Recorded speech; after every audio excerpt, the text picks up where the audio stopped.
Marfa is a small town with just one traffic light and a population of under 2,000 located in the western part of Texas, and it's basically a desert. For over 135 years, these glowing balls of light have been spotted in the area. However, they're only really visible at night. These lights have become known as the Marfa Lights, and no one seems to know what is causing them or what their purpose is. In 1883, a young cattle driver named Robert Reed Ellison witnessed an unusual flickering light while guiding his herd across the plains. Robert then shared his experience with others around town. Over the decades, accounts of vibrant flickering lights have come from farmers, World War II servicemen, and more. In recent times, on nights where the sky is not obscured, tourists from around the world come together to see the lights. However, it is impossible to know when the lights will appear, so many tourists end up seeing nothing. Locals suggest that the lights appear a few dozen times a year. As you may expect, most people seem to believe that these lights are somehow related to aliens. Others suggest that they are spirits of long dead people who lived in the area. Then there are people who say the entire idea of the lights is a hoax.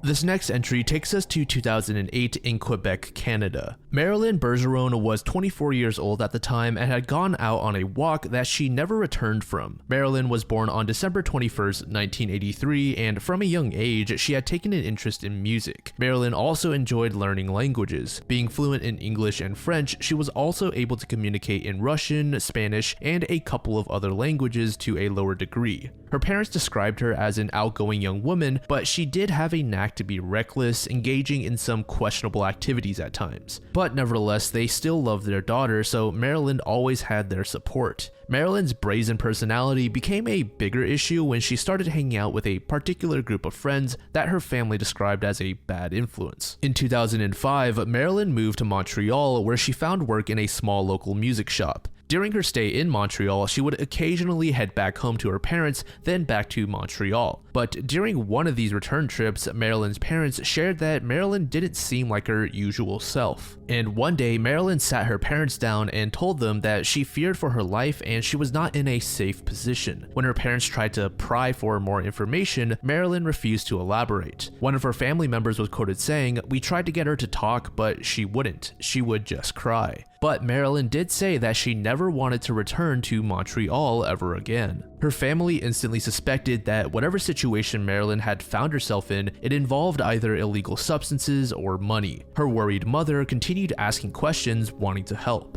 When she asked if Marilyn had perhaps been assaulted, Marilyn just clamped up and went silent. Then she started to cry. Her parents started to suspect that there was someone in Montreal that was Marilyn. Of course, they wanted to learn more, but they understood that victims of such situations may not even be comfortable sharing this information to their loved ones. But they did believe that speaking about her situation would help her out mentally, so they urged her to seek therapy. Marilyn would later reveal that it wasn't assault that she was dealing with, but instead something much darker. On February 17th, 2008, Marilyn had finished her move back to her parents' home in Quebec City. It was on this day when she left her parents' residence. She didn't tell anyone where she was going, but she left behind almost all of her personal belongings except for her credit card. She was dressed in a black overcoat and suede boots. Later that day, surveillance cameras recorded Marilyn visiting an ATM in Loretteville. Marilyn intended to withdraw $60 Canadian, but the withdrawal failed. The footage captured by cameras also showed her nervously glancing over her shoulder multiple times. Hours later, around 4 p.m., she was seen at Cafe Depot in St. Romuald, where she bought a cup of coffee with her credit card. Witnesses described her as appearing depressed and anxious to leave the cafe quickly. This would mark the last time Marilyn Bergeron was ever seen. Towards the end of the day, Marilyn's family noticed that she had never returned home. This greatly worried them because of the way she had been acting ever since returning from Montreal. They contacted authorities who were able to retrace Marilyn's steps that day. The police initially treated Marilyn's disappearance as a possible or voluntary disappearance. However, her family strongly believed she had met her end with foul play, due to her recent fear and abrupt departure from Montreal. The police also deemed the ATM security footage as too distressing to share with Marilyn's parents. When they did eventually see it though, her mother noted that Marilyn appeared quote-unquote helpless. It was mentioned that Marilyn could have walked the 25 kilometers between her home and the cafe, but her family believes that she likely got a ride. And this thought was mainly fueled by those instances in the footage where it looked like Marilyn was looking at a particular vehicle nearby.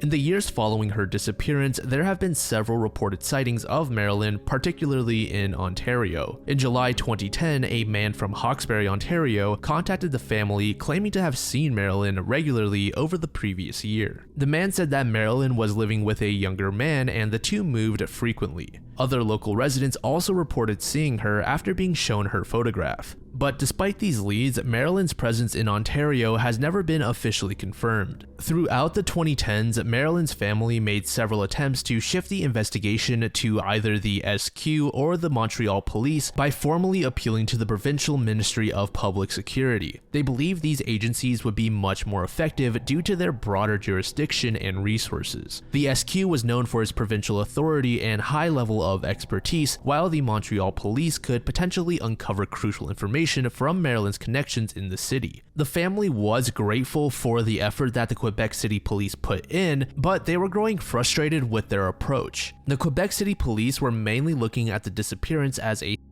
and didn't really explore other possibilities such as criminal involvement. But all the attempts the family made to get the case shifted were rejected. During a later news conference, Marilyn's family offered the public a 30,000 CAD reward for information that would lead to the discovery of Marilyn. One man named Jonathan Guater came forward with some insight on Marilyn's life before she had left Montreal. He shared that in late 2007, he noticed a significant change in her behavior. On December 10th, he visited her at her Montreal apartment before heading to a party. Jonathan was a bit worried when he saw Marilyn. She appeared somber, sitting alone in the dark and listening to music, which was a stark contrast to her typically cheerful and energetic self. At the party, Marilyn's mood seemed to lift somewhat, but after a conversation with another friend, she suddenly became anxious, almost as if something traumatic had just occurred. She quickly asked to leave and returned home. Back at her apartment, she just got worse. She was just non-stop crying. Her friends asked if something had happened, such as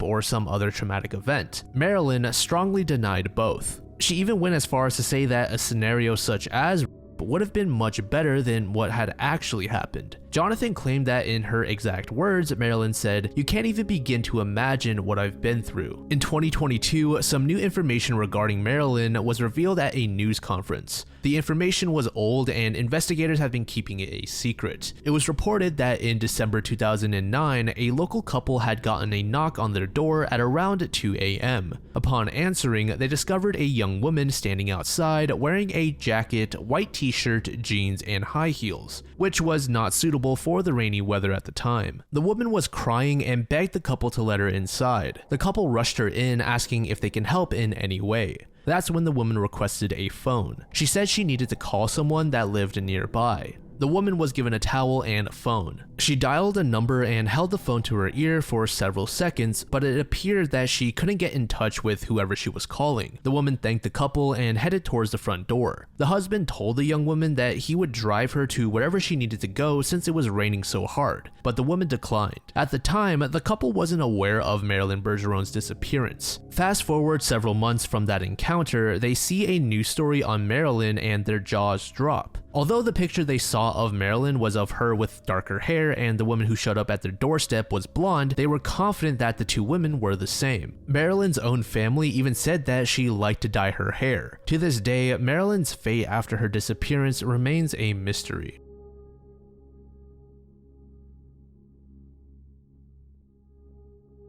Over 2,500 years ago, Athens experienced one of the earliest recorded pandemics, now known as the Plague of Athens. This outbreak claimed the lives of an estimated 75,000 to 100,000 people, roughly a quarter of the population at the time. Despite extensive research and debate, the exact cause of the plague remains unknown. The plague occurred during a conflict with Sparta, which turned out to be a critical moment in Athenian history. As the war continued, Athenians, including refugees, sought shelter within the city's protective walls. This led to overcrowding, which combined with unsanitary conditions helped in rapidly spreading the disease. An ancient historian who survived the plague named Thucydides kept logs on how the disease grew. Initial symptoms included sudden headaches, inflammation of the eyes and throat, followed by sneezing, hoarseness, and severe coughing. As the illness advanced, victims experienced vomiting, widespread rashes, intense fever, restlessness, and unquenchable thirst. In its later stages, the plague caused diarrhea, blindness, and tissue necrosis. Survivors, although immune to reinfection, often suffered from severe memory loss. As you could imagine, this disease sent the population into turmoil. The disease was contagious, which led to widespread fear. In turn, people would leave those infected all alone and basically shun them, resulting in many dying all alone. Bodies were often left unburied or hastily disposed of in mass graves.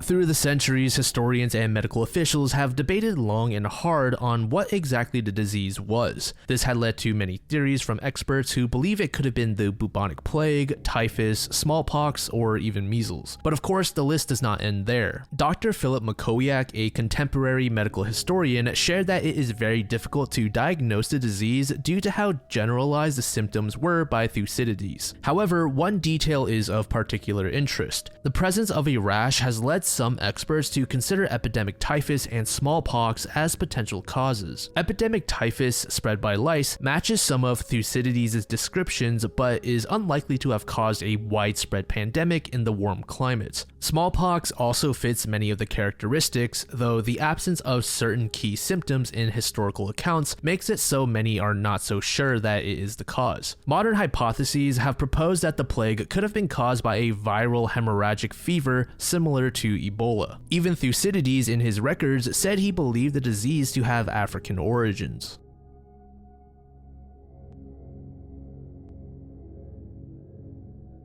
Rosalind Ballingall was referred to by many as extremely beautiful, so when it was realized that Rosalind had many insecurities, some people were rather shocked. And people all around the world have different ways of coping with their own insecurities. Some people may have beneficial ways of coping and others not as much. Unfortunately for Rosalind, her approach led her down a path of harm. Specifically, she resorted to substance use. A former classmate of Rosalind's later shared that Rosalind often seemed rather aloof, which was likely a result of her substance use. In a different interview, another classmate claimed that Rosalind was part of a group called the Cosmic Butterfly, and this group isn't exactly known for being good. In fact, any conversations you hear about them likely involve illegal substances and so-called spiritual activities, which I can only assume involve certain substances. But it's not like the group was evil or anything. Rosalind was born on December 30th, 1949 in Lusaka, Northern Rhodesia, now Zambia. She grew up with two parents and two siblings. The family relocated to Johannesburg when her father Horace secured a senior role at Barlow Rand Mines. They were able to move into a very nice home in a well-off community. After graduating high school, Rosalind enrolled in the University of Cape Town, or UCT. While there, she spent a lot of time on Coburn Street in Greenpoint, and this area was sort of hippie-ish. It was known to be filled with people that loved substance use, and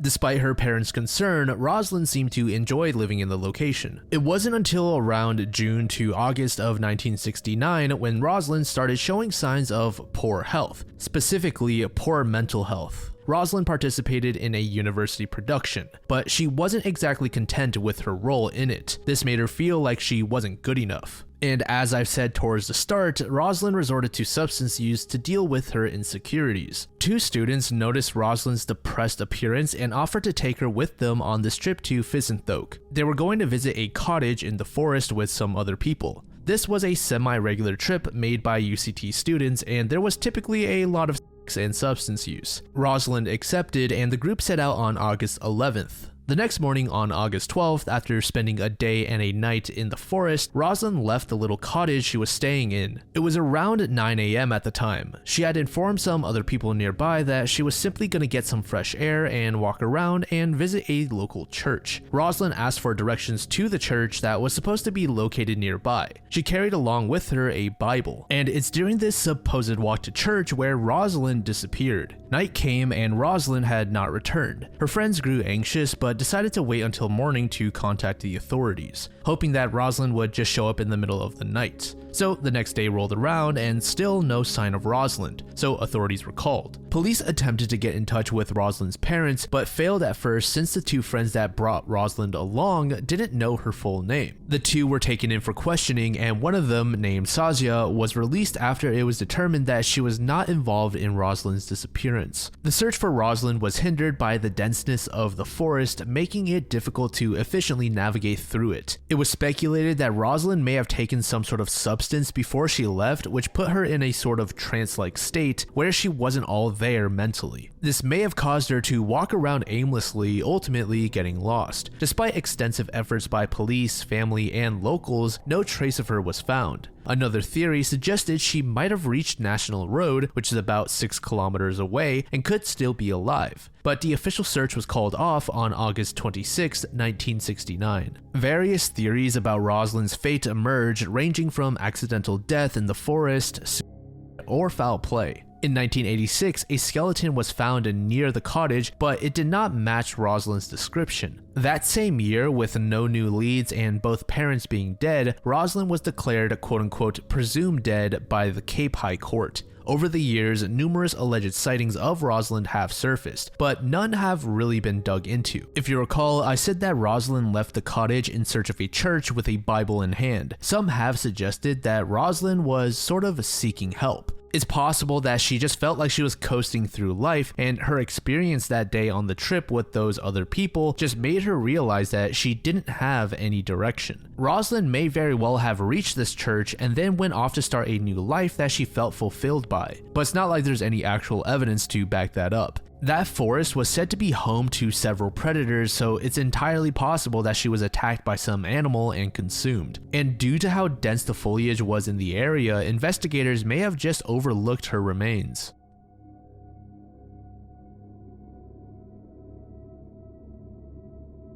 So this next entry is going to be extremely short. The link that the actual iceberg provided took me to a page that had no information on it, but after simply searching 1994 Queens Jane Doe, I found several different possibilities as to what the entry was referring to. In case you aren't aware, there are way too many people that go unidentified to where many people share the same Jane or John Doe designation. So this entry could be referring to someone else. But the Jane Doe that I found was a young woman estimated to be in her mid to late teens who was found dead in Queens, New York in February of 1994. She was found wearing a leather jacket, blue jeans, a purple sweater, a scarf, and Aqua 8s, which were a particular type of Jordan brand sneaker. And aside from that, there really is no information about this Jane Doe.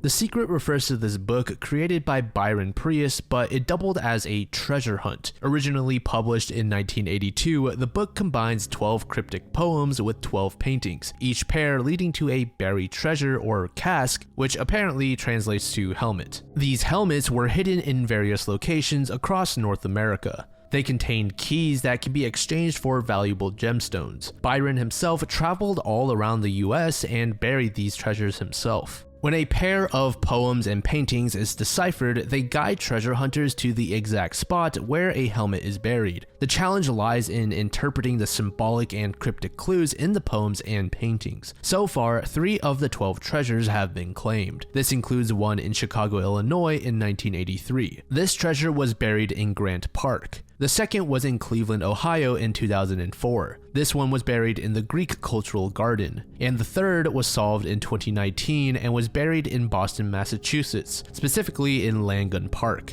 There is still a decently sized community of enthusiasts trying to solve the remaining 9 puzzles to this day. But there is some fear that once another puzzle is solved, the hints that it provides may not be very helpful. This is because it's been so long since the puzzles were created that the land may have changed around where the treasures were buried, or possibly the treasures themselves have been destroyed or accidentally found.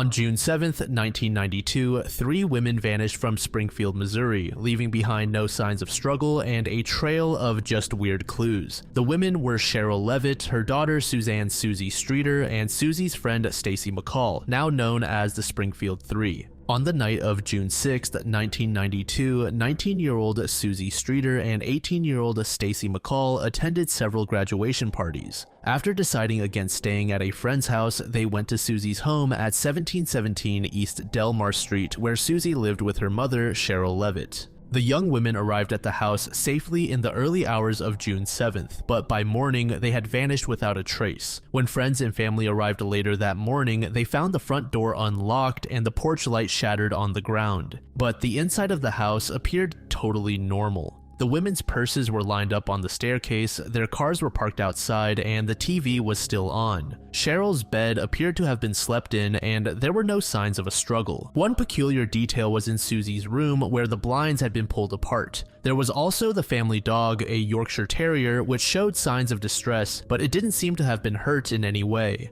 Unfortunately, the crime scene was not properly secured immediately, so it was deemed contaminated. Before the police were called, more than a dozen people had entered the house, potentially destroying key evidence. Nevertheless, officials were able to come to several possibilities. One theory posits that Cheryl, a cosmetologist who had recently started her own business, was the main target. However, investigators found no evidence of conflicts or enemies that might explain such an attack. Susie had connections with individuals involved in criminal activities, including her ex-boyfriend Dustin Rekla, who had been implicated in a grave robbing incident. Susie had provided a statement to the police about the crime, potentially making her a target for revenge. But Rekla and his associates were cleared of any involvement. Another theory suggests that the women were victims of a random abduction, possibly by a An FBI profiler suggested that a single individual with a gun could have easily subdued the 3 women without a struggle. A fourth theory involves a man named Robert Craig Cox. In 1997, Robert Craig Cox, a convicted kidnapper and suspect in a Florida murder, claimed to know that the women had been murdered and buried. Robert, who was in Springfield at the time of the disappearances, initially had an alibi from his girlfriend. However, she later took back her statement. Despite his claims, no concrete evidence has linked him to the crime, and Robert has not provided any verifiable information. As the decades passed, several interesting leads and tips came about, one of which involved the show America's Most Wanted. A tip received via the show's hotline in 1992 suggested the caller had crucial information about the abductions. Unfortunately, the call was disconnected before details could be communicated, and the caller never reached out again. They also were never tracked down. There were also numerous reports from pedestrians stating that they came across weird lumps in areas such as parking garages and forests that they suspect might be graves. However, all of these particular leads have been debunked. To this day, the case remains unresolved.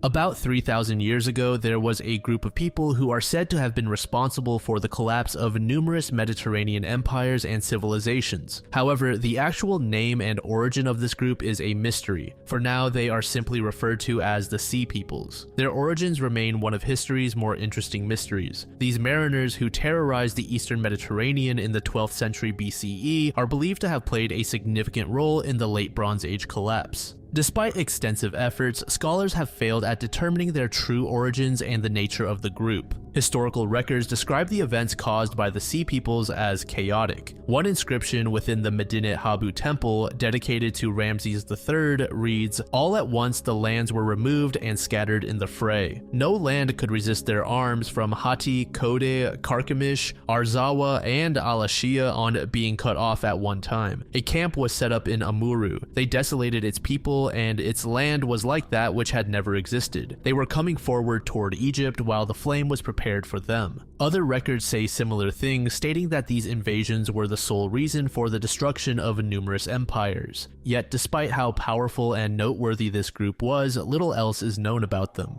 Hints from historical texts propose the possibility that the Sea Peoples have northern origins. Some inscriptions indicate that the Sea Peoples came from the northern seas. The Medinet Habu have provided a decently sized list of tribes that may be tied to the Sea Peoples, but even these tribes have little information documented on them. Modern historians have proposed various theories. Some argue that the Egyptians likely knew the Sea Peoples' origins but did not see the need to document it, assuming it was common knowledge. Gaston Maspero suggested that the Sea Peoples were part of a massive migratory wave driven by environmental changes and famine. The stress brought along with such change forced this group to be more brazen with their approach and seek new locations to thrive in. This sparked another theory saying that it may be possible that the Sea Peoples were some sort of raider group or band of pirates.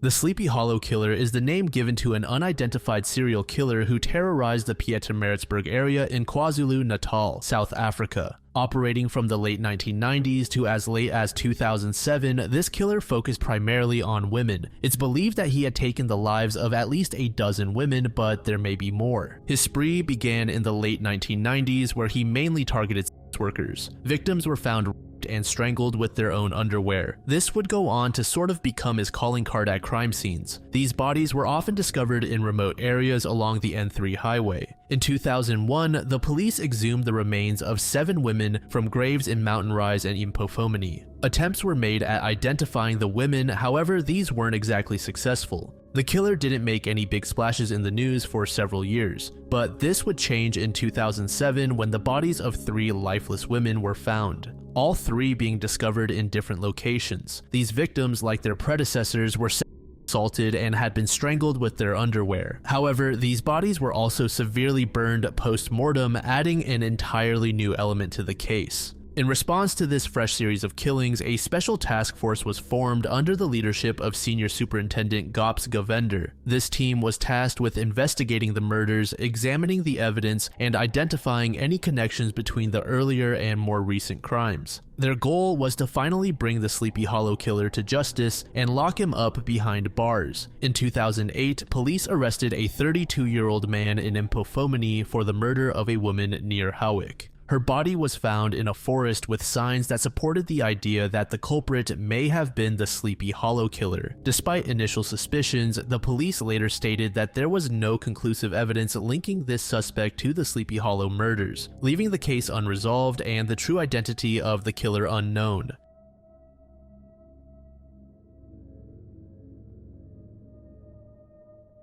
3-year-old William Tyrrell vanished on September 12, 2014 from his foster grandmother's home in Kendal, New South Wales, Australia. This case has gone on to become one of the most high-profile missing person cases in the country. On the morning of his disappearance, William was playing hide-and-seek with his sister in the yard of his foster grandmother's house. His foster mother stepped inside briefly to make a cup of tea, and when she returned, William was gone. That day, he was wearing his beloved Spider-Man costume. Immediately, his family rushed out in search of him, and when neighbors saw them frantically run around, they stepped out and asked what was wrong. After being informed about the missing boy, the neighbors also assisted in the search. The search for William was extensive, involving hundreds of volunteers, local residents, the State Emergency Service, SES, the Rural Fire Service, and the New South Wales Police. They searched through dense bushland, creeks, and nearby properties, but despite their exhaustive efforts over 9 days, no trace of William was found. In response to William's disappearance, the New South Wales Police established Strike Force Roseanne to lead the investigation. This dedicated task force included 14 detectives and analysts working full-time on the case. Over the years, they identified over 700 persons of interest and gathered more than 4,000 pieces of potential evidence, but the investigation faced numerous challenges and dead ends. At first, the case was looked at as a possible abduction, but the investigation's focus shifted over time. In November 2021, the police publicly stated that they were searching for William's remains, indicating they believed he had likely died. This shift led to renewed searches around the Kendal property and surrounding areas, but they did not uncover any significant clues. William's foster parents became a point of interest by not only officials but by the public as well. Their identities are protected by law, but they have denied being responsible for the boy's disappearance. In April 2022, they were charged with giving false or misleading information during a crime commission hearing about William's disappearance. Despite these charges, they maintained their innocence and continued to urge the police to search for William. In 2023, significant developments occurred. The police recommended charges against William's foster mother, suggesting she may have covered up an accidental death. Detectives believe William might have fallen from a balcony, and his foster mother allegedly disposed of his body to cover up the incident. But to be very clear, this is simply a theory and does not have any concrete evidence to support it as of now. However, those that like to lean into this possibility bring up the fact that she pleaded guilty in court in 2023 for assaulting a different child. The case has attracted significant media attention and public interest. Various theories and suspects have been proposed and investigated over the years. For example, convicted sex offender Frank Abbott was a focus of the investigation for a time, with several witnesses claiming he had knowledge about William's disappearance. However, no conclusive evidence has linked him or anyone else to the case. As of right now, the whereabouts of William, his status, and who was responsible are all unknown.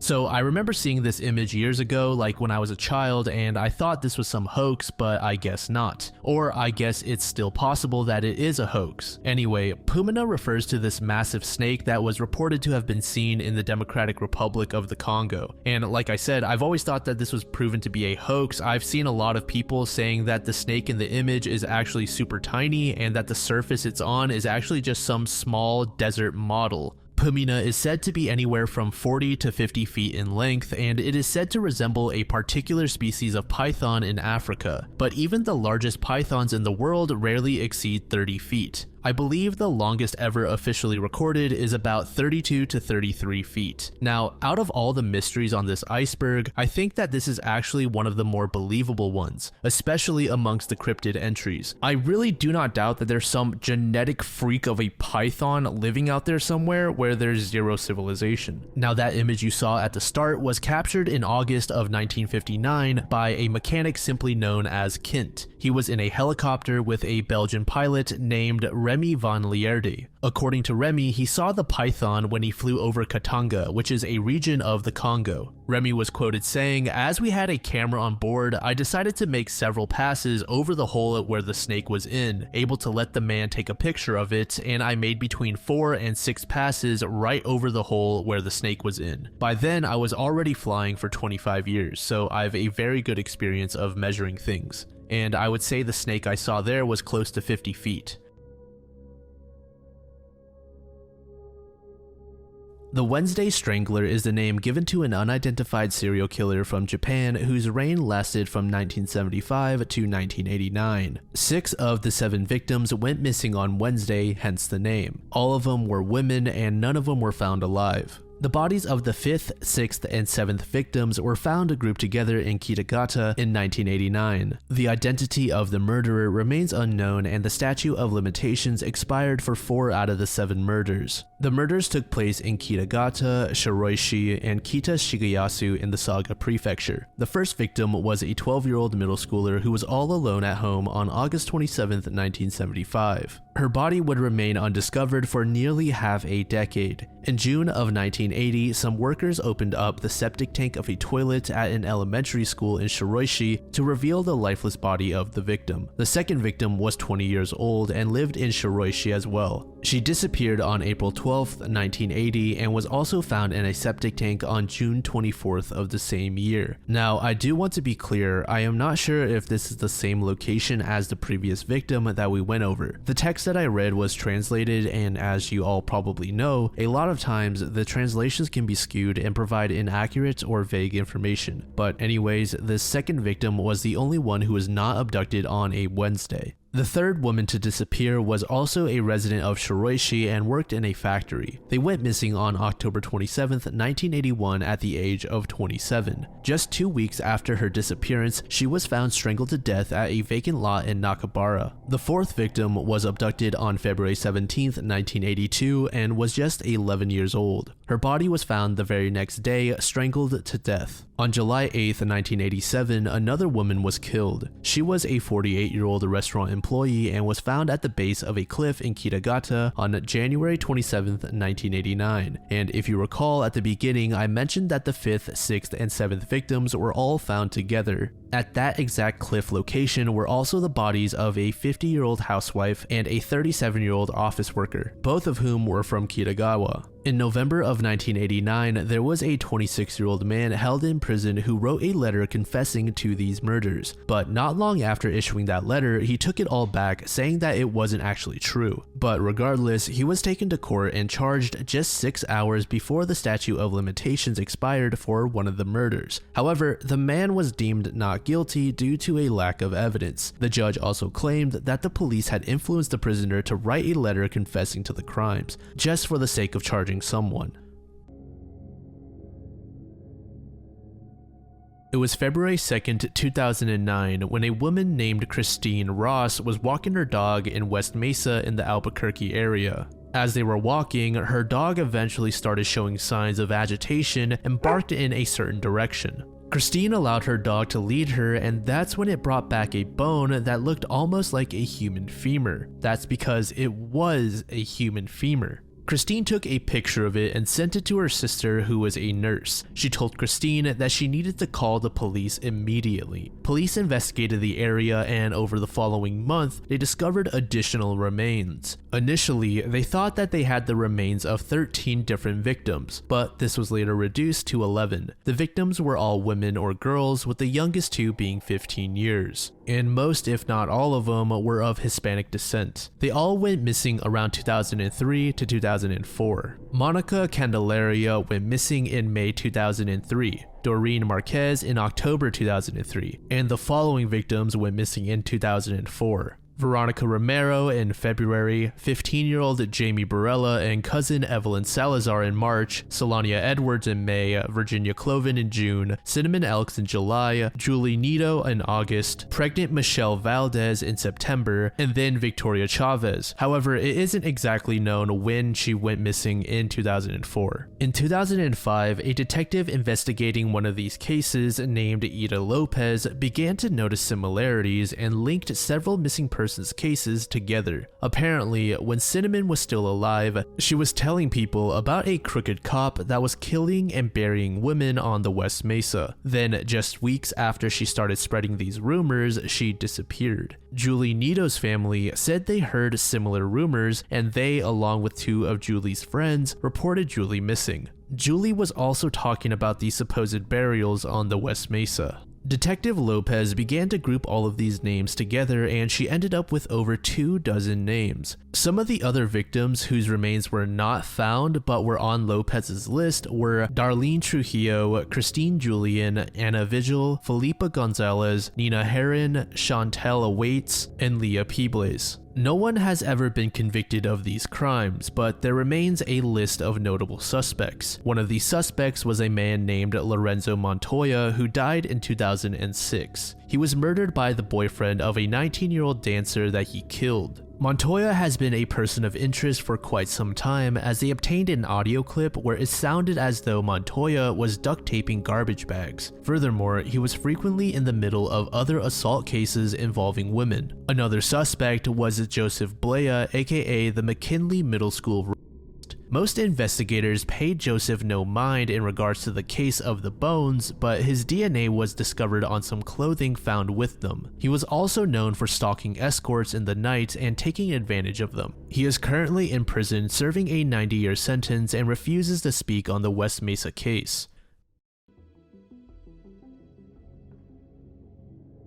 The case of Herman Emanuel Fonkum, also referred to as the unknown person, remains one of the strangest and most convoluted immigration cases in Canadian history. Funkum, who has been in detention since 2013, has used multiple aliases and fraudulent identities, making it nearly impossible for authorities to determine his true identity. On October 28, 2012, Herman Emmanuel Funkum arrived in Montreal, Canada from Cuba using a French passport. He claimed to have attended a wake for his girlfriend's sister in Cuba. However, it was later determined by officials that the man had a fake passport. Funkum had checked into a Days Inn hotel under a different name and had $3,000 in a Montreal bank account. He was granted a 10-day travel visa, however he overstayed. Shortly after his arrival, Funkum quickly got involved in criminal activities. He and his associates started contacting people via online real estate advertisements. This was the start of what is known as a black money scam. In this, victims are basically tricked into transferring money under the guise that it's a payment in order to clean it. On April 9, 2013, Funkum's criminal activities were discovered by authorities, leading to his arrest by the Toronto Police Service. He was implicated in defrauding a local property manager out of $450,000. The scam involved convincing the victim that they had a large sum of stained money from South Africa, which required a special chemical to clean. Funkum and his team fled with the money, but he was later apprehended. Upon his arrest, he was found to be using the alias Herman Emmanuel Funkum and claimed to be a French national. Funkum was charged with 2 counts of fraud and 1 count of personation. These charges were later suspended, and he was transferred to the Central East Correctional Center by the Canada Border Services Agency for deportation proceedings. Funkum maintained that he was a French national and insisted on facing trial for the fraud charges to clear his name. During his initial immigration hearing, he claimed to live in England and repeatedly requested diplomatic assistance from France. However, when French diplomats arrived, he refused to meet with them, which just made the entire situation all the more confusing.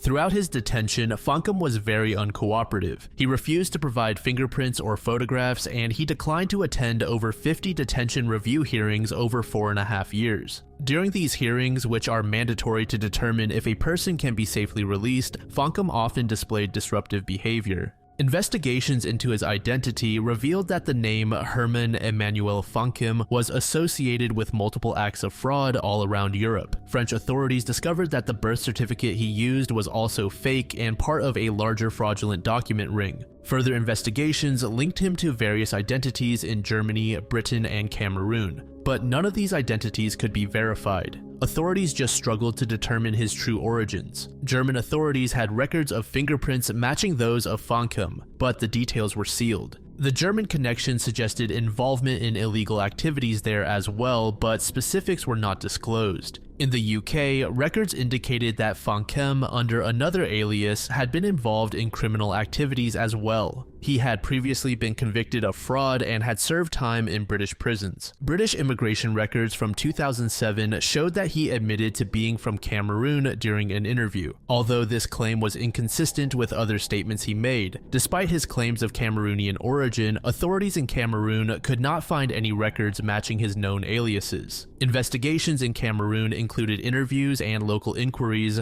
but they yielded no concrete evidence linking him to anyone in the country. But while the man's true identity is still unknown, most investigators seem to believe that he really is from Cameroon. Funkum speaks French fluently, often with an accent suggesting Central African origins. His proficiency in French, along with his knowledge of Cameroonian culture, makes this a possibility. In June 2020, a mental health assessment concluded that Funkum did not suffer from major mental illnesses, but likely had paranoid personality disorder and delusional disorder. In 2018, the Immigration and Refugee Board unexpectedly ordered Funkum's release. However, this decision was overturned by the Federal Court of Canada. The court described Funkum's conduct as manipulative, stating that he seemed to view the legal proceedings as a game where he directed the actions of Canadian authorities. As of 2024, Herman Emmanuel Funkum remains detained in a maximum security facility in Canada. He is now the longest-serving detainee on immigration charges in Canadian history. Despite extensive efforts by Canadian authorities and international agencies, Funkum's true identity remains undetermined, and he still resists cooperating with officials.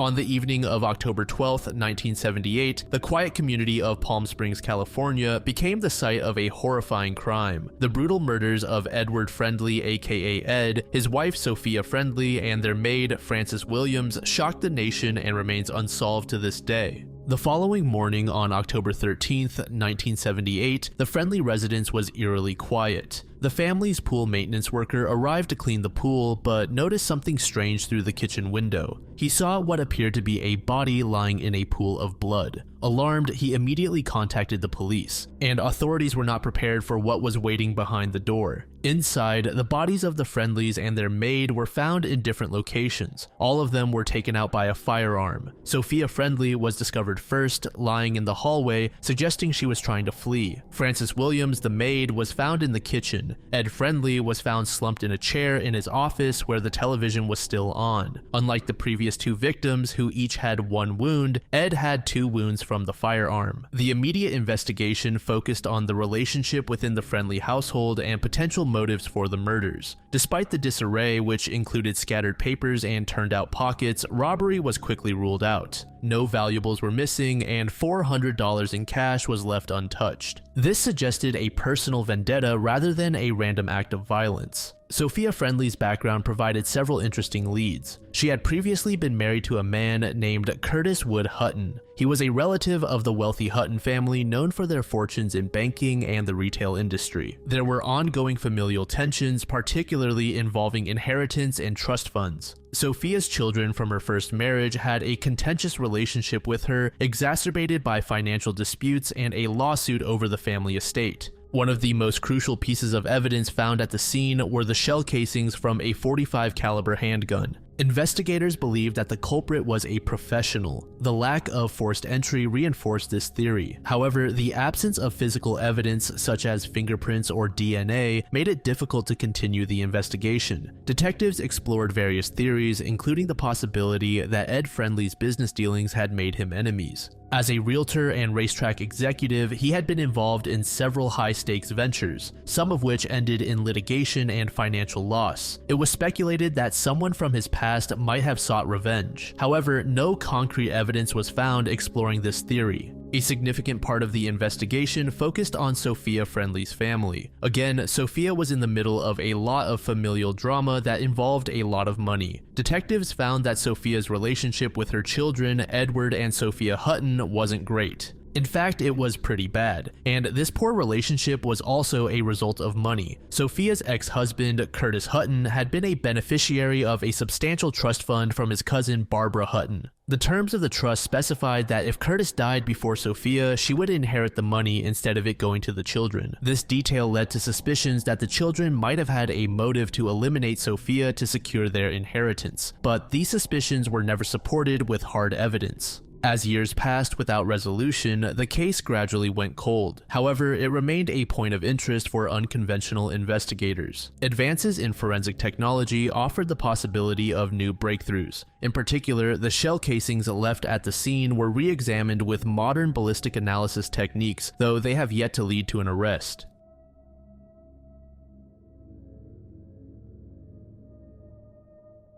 The "Have you been having strange dreams" mystery is commonly believed to have started around 2020, but it can actually be traced back to around 2015. This mystery starts with these eerie flyers asking people if they've been having strange dreams. There would also be a phone number requesting that you share the details of your dream. This whole thing has evolved into a global intrigue, combining a bunch of different elements, including urban legends and psychological phenomena. Again, the first known instance of the "Have you been having strange dreams" flyers can be traced back to 2015, specifically to the Willamette Valley Dream Survey in Portland, Oregon. The flyers appeared on telephone poles, community boards, and other public spaces. The anonymity and simplicity of the flyers piqued the interest of many onlookers, prompting them to investigate. What started in Portland quickly gained momentum and spread to other cities in the US. At first, the spread was pretty organic and concentrated, but paired with social media, these flyers eventually popped up in other countries as well. Calling the phone number on the flyers connects the caller to an automated message system that prompts them to leave a description of their dream. These recordings are collected, but the identity of whoever is behind this remains unknown, which just fueled even more speculation and theories. One theory suggests that the flyers are part of an elaborate art project. This idea came from the mystery's similarity to other known art installations and social experiments that explore human psychology and collective behavior. Artists often use public interventions to provoke thought and engage communities, and the Dream Survey could be seen as a form of this type of art. Diving deeper into the psychology route, some have suggested that this is a study that is attempting to understand dream patterns and their relation to the stress that society causes. This theory proposes that there are researchers who are interested in how external factors such as economic uncertainties or health crises influence the content and frequency of people's dreams. The timing of the survey's resurgence during the pandemic does make this theory a bit more believable. All of the various stresses that were caused during that time surely had an effect on people and may have even been observable in their dreams. Some believe the mystery could be a viral marketing campaign for an upcoming media project, such as a film, TV show, or a video game. Similar things have been done in the past to build anticipation for a new product. Viral marketing often leverages curiosity and word of mouth to create hype, and the Dream Survey fits this profile.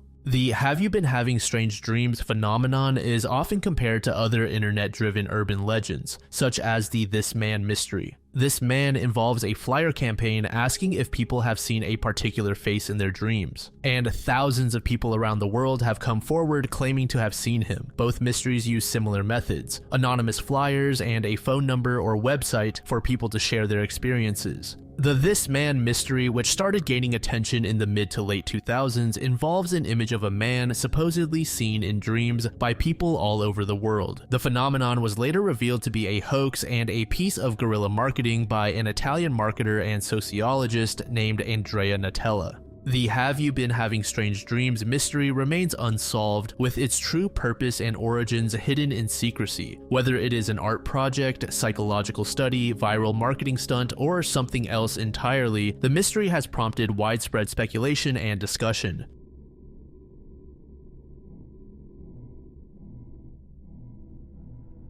So we are officially in layer 5 of the iceberg now, and to start off, we have the mysterious phone number 088888888. This number, once associated with the Bulgarian mobile phone company Mobitel, has become infamous due to the untimely deaths of its owners, which is quite ironic since I've always recognized the number 8 as good luck. This string of deaths has led to the number being labeled as cursed and ultimately suspended by the carrier. The first notable owner of the number was Vladimir Groshnov, the CEO of Mobitel. Groshnov was a respected man within his industry and played a significant role in the Bulgarian telecommunications field. Unfortunately, he died of cancer in 2001 at the age of 48. Although his death was officially attributed to natural causes, rumors circulated that his illness might have been caused by radioactive poisoning. This then led to theories that business rivals may have been responsible for exposing Groshnov to the poisoning.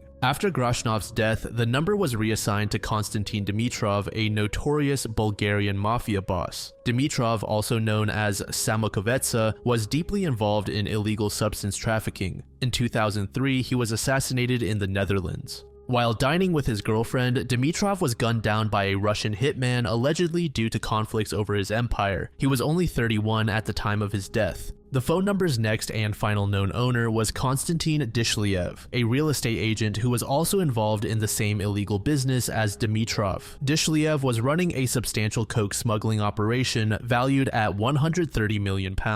In 2005, he was shot outside an Indian restaurant in Sofia. He ended up dying almost immediately. Whether or not you believe in curses, this third death solidified in the public's mind that the number brought misfortune and death. Following the deaths of these three individuals, Mobitel suspended the number. Any attempts to call the number now result in a message stating that the phone is outside network coverage. Now, to my knowledge, Mobitel hasn't really revealed much as to the specifics behind why the number is no longer accessible. They refuse to comment on whether or not they themselves believe in the curse. The recurring theme in the deaths of the owners of the phone number is their involvement in high-stakes and dangerous business activities. Both Dimitrov and Dishlyev had their hands deep in illegal activities. Their industry is notorious for its lethal rivalries and violent disputes. Groshnov's death, although officially due to cancer, is also suspected to have been influenced by foul play within the competitive business world. And while it is tempting and thematically attractive to say that a curse caused these deaths, a more rational explanation could be the high-risk lifestyles and the dangerous circles in which these people involved themselves in.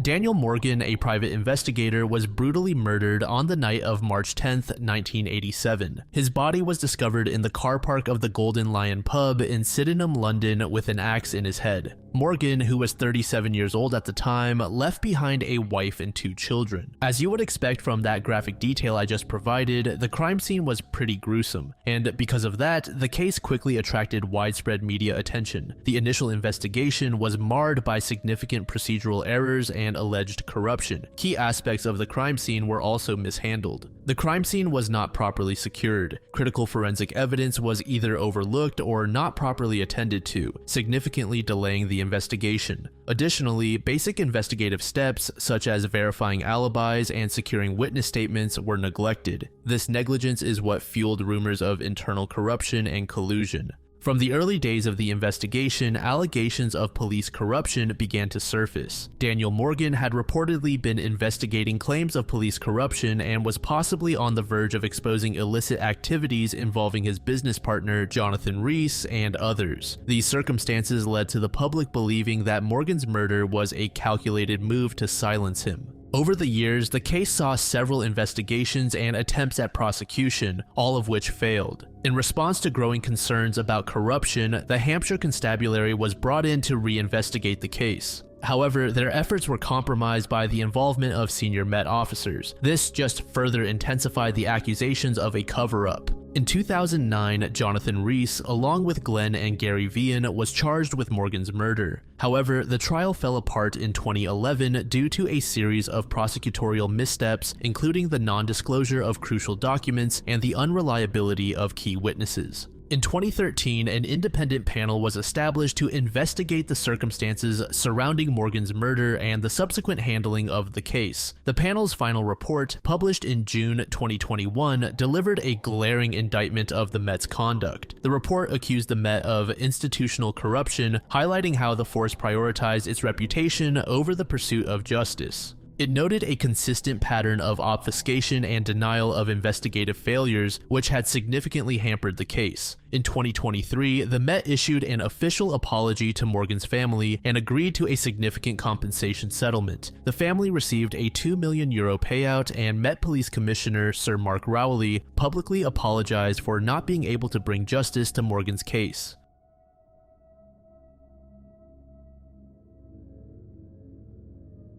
Agatha Christie is the name of a woman who mysteriously disappeared in December of 1926. Agatha Christie was a best-selling novelist known for her detective fiction. She vanished for 11 days, sparking a nationwide manhunt. By 1926, Agatha Christie was already a well-known author in the writing world, having produced several successful titles. But despite her professional success, Christie's personal life wasn't exactly the best. Earlier that year, Agatha's mother, Clara Miller, had passed away, and understandably, this shattered Agatha's world. Additionally, Agatha's marriage with her husband, Archie, seemed to be falling apart. Archie had been having an affair with a young woman named Nancy Neal. At the time, Nancy was working as his secretary. In August 1926, Archie requested a divorce, but Agatha refused. Agatha wanted to compromise and try to salvage the marriage. On December 3rd, 1926, Agatha and Archie had a heated argument at their home in Sunningdale, Berkshire. Following the argument, Archie left to spend the weekend with friends, including his affair partner Nancy. Later that night, Agatha left their home. But before leaving, she left behind a note for her secretary stating that she was going to Yorkshire to collect herself and rest. The next morning, Agatha's car, a Morris Cowley, was found abandoned near a chalk quarry at Newlands Corners, Surrey. The car was discovered with its headlights on. Inside, the following items were found: an expired driving license, clothes, and a suitcase. The circumstances in which the car was found made authorities believe that Agatha was in danger.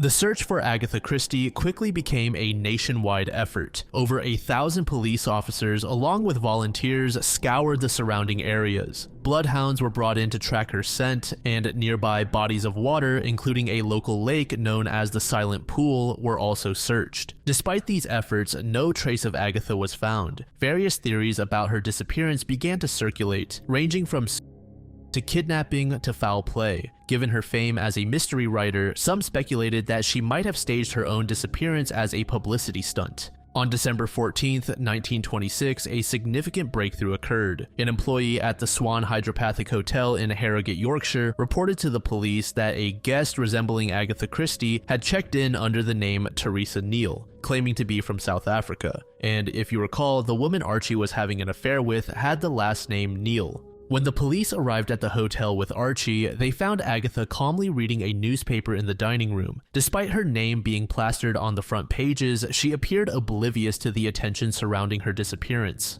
Archie approached Agatha, but she seemed to not recognize him. In fact, she seemed shocked and scared at what was happening to her at that moment. Agatha was taken back to her home, where investigators started asking her some questions. She claimed to have no memory of the past 11 days. It was later suggested that this may have been because Agatha was in a fugue state, which is a rare form of amnesia triggered by severe emotional stress or trauma. Two doctors who examined her agreed with this diagnosis, noting that she appeared to have suffered a complete loss of memory when it came to her identity and life history. And this is also the most commonly believed theory to explain Agatha's situation. Her emotional turmoil following her mother's death and her husband's infidelity likely caused this mental breakdown. Some skeptics have suggested that Agatha orchestrated her disappearance as a publicity stunt to boost book sales. However, this theory is often shot down since Agatha as a person didn't really like attention and being in the public eye. Furthermore, her extreme distress seemed genuine. Another theory posits that Agatha intended to punish Archie for his infidelity by staging her disappearance and causing him public embarrassment. Alternatively, she might have been looking for a temporary escape from her troubled life. Remember, Agatha did tell her secretary that she wanted to rest before disappearing. Her choice of the name Teresa Neal and her destination, where she and Archie had spent happy times, lends some credibility to this theory. Following her return, Agatha and Archie Christie attempted to reconcile, but ultimately they still separated. They divorced in 1928, and Archie married Nancy Neal shortly thereafter. Agatha later remarried in 1930 to an archaeologist named Max Malawan. Despite the event, Agatha's career continued to thrive, and she went on to produce more successful titles.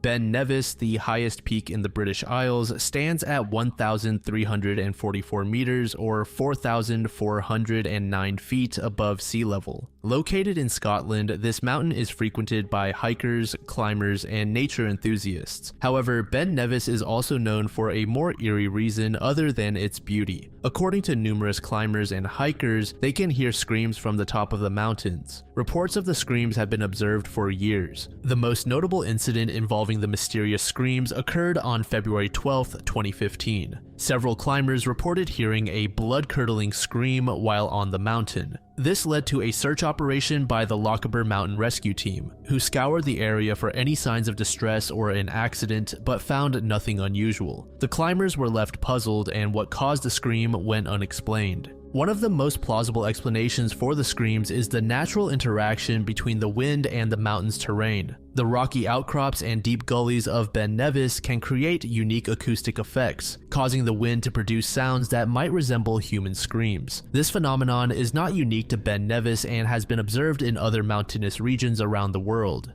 Another natural explanation suggests animal sounds. For instance, the mating calls of foxes or the cries of deer can sound eerily similar to human screams. These sounds can travel long distances and become distorted by the wind, creating an illusion of a scream. The idea of supernatural involvement is primarily fueled by local folklore. The banshee is a female spirit whose wail is said to foretell death. This figure is prevalent in both Irish and Scottish mythology. The banshee is known for her mournful scream, which traditionally signifies an impending death in the family. Some locals and climbers believe that the screams might be linked to the spirits of those who have died on the mountain. Ben Nevis has claimed numerous lives over the years, and some use the victims' spirits to explain the screams. However, others suggest that the screams may just be an example of mass hysteria. When one person reports hearing a scream, others might become more attuned to sounds that they would normally dismiss, leading to a collective experience of screams.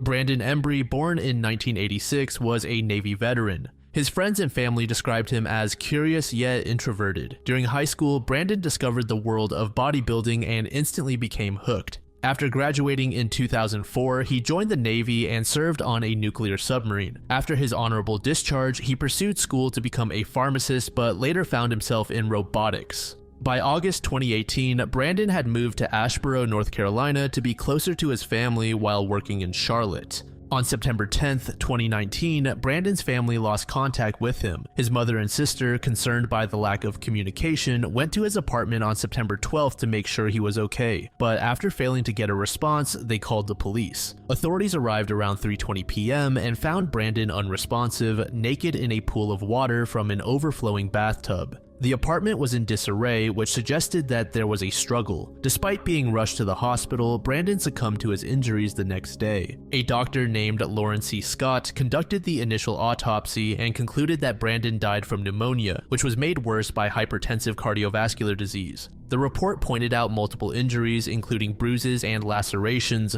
but categorized them as superficial and likely self-inflicted during a state of psychosis. Dr. Scott did state that this conclusion was based partly on the condition of the apartment, which appeared ransacked, and the lack of forced entry. Brandon's family vehemently disagreed with the autopsy findings. They argued that the injuries were caused by someone else. They pointed out that Brandon had no history of psychosis and had consistently passed substance tests required for his job. Additionally, the crime scene showed blood evidence and significant damage to the apartment's interior. They suspected foul play and criticized investigators for overlooking key evidence. While he may not have had a history of psychosis, Brandon did have a history of other health issues, including low testosterone, which he had hormone shots for. Brandon also suffered from sleep apnea and had a CPAP machine. Then earlier in 2019, Brandon had experienced several serious health scares, including acute respiratory distress and kidney failure, which required hospitalization. However, despite these health scares, Brandon was generally considered robust and healthy. The investigation faced significant criticism for its handling of forensic evidence and procedural conduct. Dr. Scott did not visit the crime scene, but instead only received details in writing. This absence is often cited as the reason for Dr. Scott coming to his conclusion for the injuries. Furthermore, the police quickly closed the case, declaring it an accidental death without thoroughly investigating alternative possibilities. The family proposed several theories suggesting that Brandon was involved in an altercation with an unknown assailant. Clumps of dark hair found in the apartment, along with witness reports of Brandon arguing with a dark-haired man shortly before his death, were not thoroughly investigated. The family also speculated that Brandon might have been poisoned, possibly with antifreeze, as some of his symptoms were consistent with poisoning. However, the autopsy found no trace of antifreeze, although the presence of certain crystals in his kidneys did support the idea that Brandon had been poisoned before. Brandon's autopsy report was later amended. There was now a detailed analysis revealing numerous blunt force injuries to his torso, significant bruising, abrasions, and lacerations on his face, neck, and extremities. Several of the wounds appeared to have been defensive. It was looking more and more clear that Brandon may very well have been assaulted. The investigation by the Asheboro Police Department was criticized by the public for its quick conclusion and perceived biases. Investigators initially stated that Brandon had taken hard illegal substances and had destroyed his apartment in a psychosis. But then Brandon's family provided evidence of Brandon's clean substance test and his controlled use of prescribed medications. The family also noted inconsistencies in the police reports and the selection of evidence that was shared with medical officials. Brandon's family pushed for a reinvestigation. In response, the mayor requested an internal affairs investigation into the handling of the case in February 2021. This review aimed to address the procedural flaws and potential oversights. The family hoped that a fresh perspective might uncover new evidence or lead to a more thorough investigation into the circumstances of Brandon's death.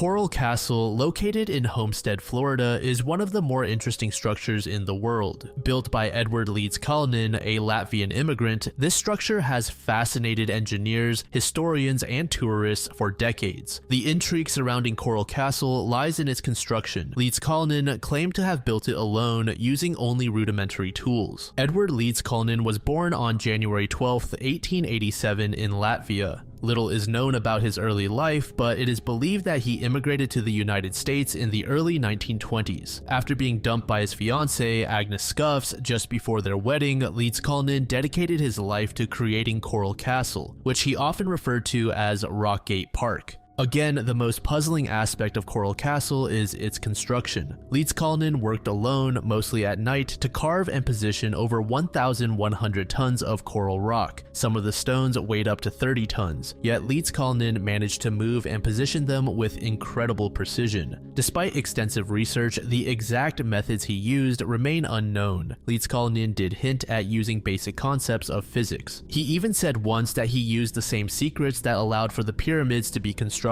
Some of the key features of the castle include the 9-ton gate, the sundial, stone furniture, the tower, and the stone map of Florida. Leeds Kalnin's motivation to build Coral Castle is often said to be his heartbreak over Agnes Scuffs, whom he referred to as his Sweet 16. Some believe that the castle was a monument to display his love, while others simply think it was his way of showcasing his engineering skills. Theories as to how Leeds Kalnin built the castle varied. Some suggested practical engineering, while others went as far as to say he had help from aliens. Then when you take a look at his notes and writings, he hints at magnetism. This has led some people to think that anti-gravity and magnetic fields may have been involved.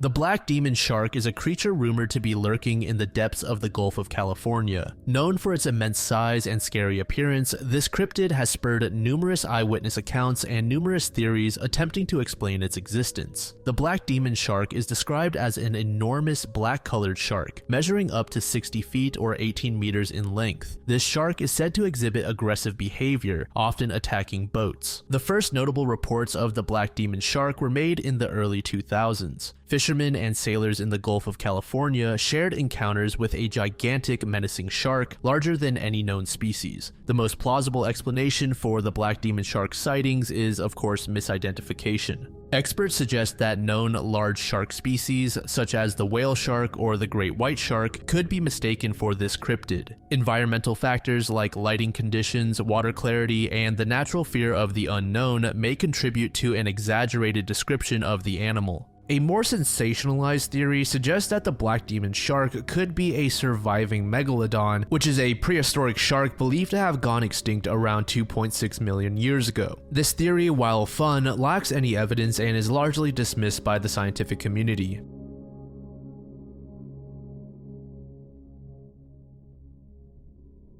In the winter of 1692, the small community of Salem Village, Massachusetts became the stage for one of history's most infamous examples of mass hysteria, the Salem witch trials. But of course, some people believe that there was more to this event other than mass hysteria. At the heart of this were two young girls, Abigail Williams and Betty Paris, whose mysterious ailments and accusations led to immense fear and superstition. Abigail Williams, an 11-year-old girl, lived in the household of her uncle, Reverend Samuel Paris. Reverend Paris was a strict and influential figure within the community whose sermons often spoke of sin and the devil's work. Due to the culture of this small society, Abigail felt a bit oppressed, so to speak. The strict expectations and constant religious scrutiny likely contributed to her behavior during the witch trials. Elizabeth Betty Paris, aged 9, was Reverend Paris's daughter. Like her cousin Abigail, Betty was raised in a very religious environment that also feared the supernatural. Her young and impressionable mind became one of the first to display the troubling symptoms that would kick off the witchcraft hysteria.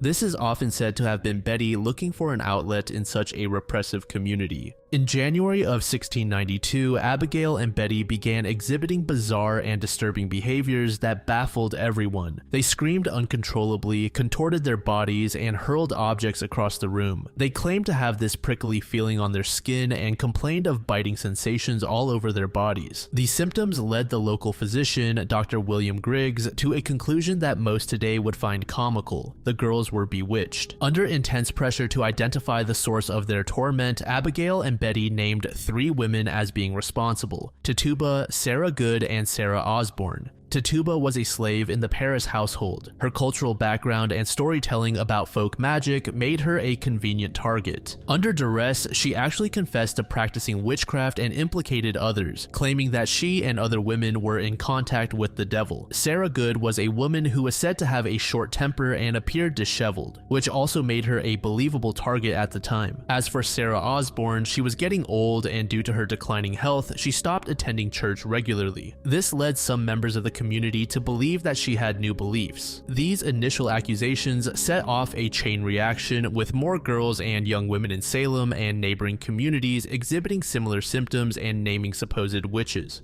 Now, I think most people are probably just gonna say that the girls were simply lying to have fun, but there are a lot of people believing that something truly supernatural was occurring. The reasons behind Abigail and Betty's behavior have been the subject of intense speculation and debate for centuries. Several theories have been proposed to explain the mysterious symptoms and subsequent accusations. One of the most widely accepted theories is that the symptoms were a manifestation of mass hysteria. The intense religious environment, combined with the fear of the devil and the pressures of a repressive society, may have triggered a collective psychological response. The girls' behavior could have been a way to express repressed emotions or gain attention and power in a society where young girls, or women in general, had little power and control. Their sudden importance in the witch trials, where their words held the power of life and death, might have been too much to handle. This newfound attention could have perpetuated and intensified their behaviors. Some historians have suggested that the symptoms exhibited by Abigail, Betty, and others were caused by ergotism. Ergot is a fungus that grows on rye and other grains. It can be utilized in such a way that it has a similar effect as LSD. Consuming bread made from contaminated grain could cause hallucinations, convulsions, and other physical symptoms. Another medical theory is that the girls might have suffered from encephalitis, an inflammation of the brain that can cause delirium, hallucinations, and seizures. By the time the hysteria subsided in September 1692, 19 people died by a rope. One man pressed to death with heavy stones, and many others imprisoned. And apparently, the fate of Abigail Williams and Betty Paris after the trials is unknown for the most part. Historical records about their later lives don't provide much information.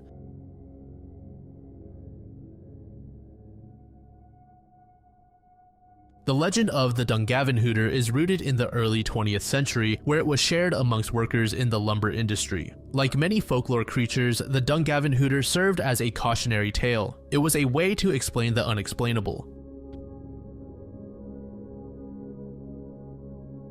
The monster with 21 faces was the moniker given to a group that blackmailed several Japanese companies during the mid-1980s. One of these companies is Izaki Glico, which was an international food company in Osaka, who produced various products including famous candies such as Pocky. The story begins in the middle of March 1984 with the president of Izaki Glico, Katsuhisa Izaki, resting at home. Izaki decided that he wanted to take a bath before going to bed. Just next door was Izaki's mother, who lived by herself. Right as she was preparing to head to bed, 2 unidentified men in ski masks broke into her home at 9 p.m. brandishing guns. Fearing for her life, Izaki's mother listened to all of their requests. She was tied up and left in a location where the 2 men knew she couldn't escape. Izaki's mother suspected that the men just wanted money, but no. Instead, they had no intentions to harm the woman or take her money. All they wanted was a key to the house next door, her son's house, where he lived with his wife and 3 kids. Using the key, the men burst into the home and tied up Izaki's wife and daughter before scouring the home in search of Izaki himself. As for the other 2 children, they were fast asleep and the 2 men did not bother subduing them. Izaki was found in the bathroom and he immediately tried to fight the men off, but he quickly calmed down after being told that his family wouldn't be harmed as long as he listened to them. They led Izaki outside and into a vehicle nearby, where they raced off into the night.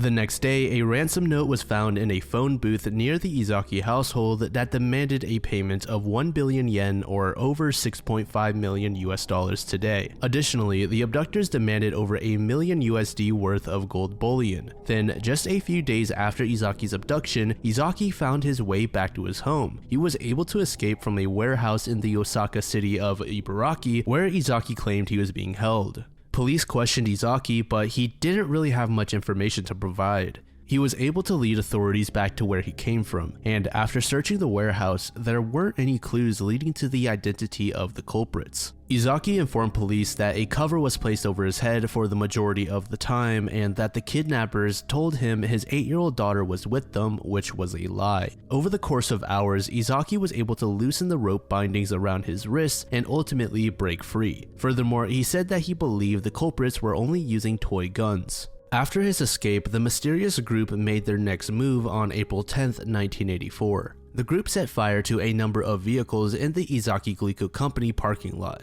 which was later followed by a second fire. And less than a week after that first fire, the group sent a package with a container of hydrochloric acid to the company. Inside that same package was a letter which said, "To the stupid police, are you idiots? If you are pros, you would catch us. Because you guys have such a high handicap, we're gonna give you some hints." The letter then stated the color of the vehicle that carried away Izaki. It was gray. They also said that they shopped at a well-known supermarket franchise near the area before threatening to kidnap the head of police. This was the first time the group acknowledged themselves as the Monster with 21 Faces. After sending out this letter, the group known as the Monster with 21 Faces began threatening several other companies with similar letters. Not only that, they stated that they had laced several Glico products with potassium cyanide. The food company was forced to recall all of its products, which totaled to well over $20 million.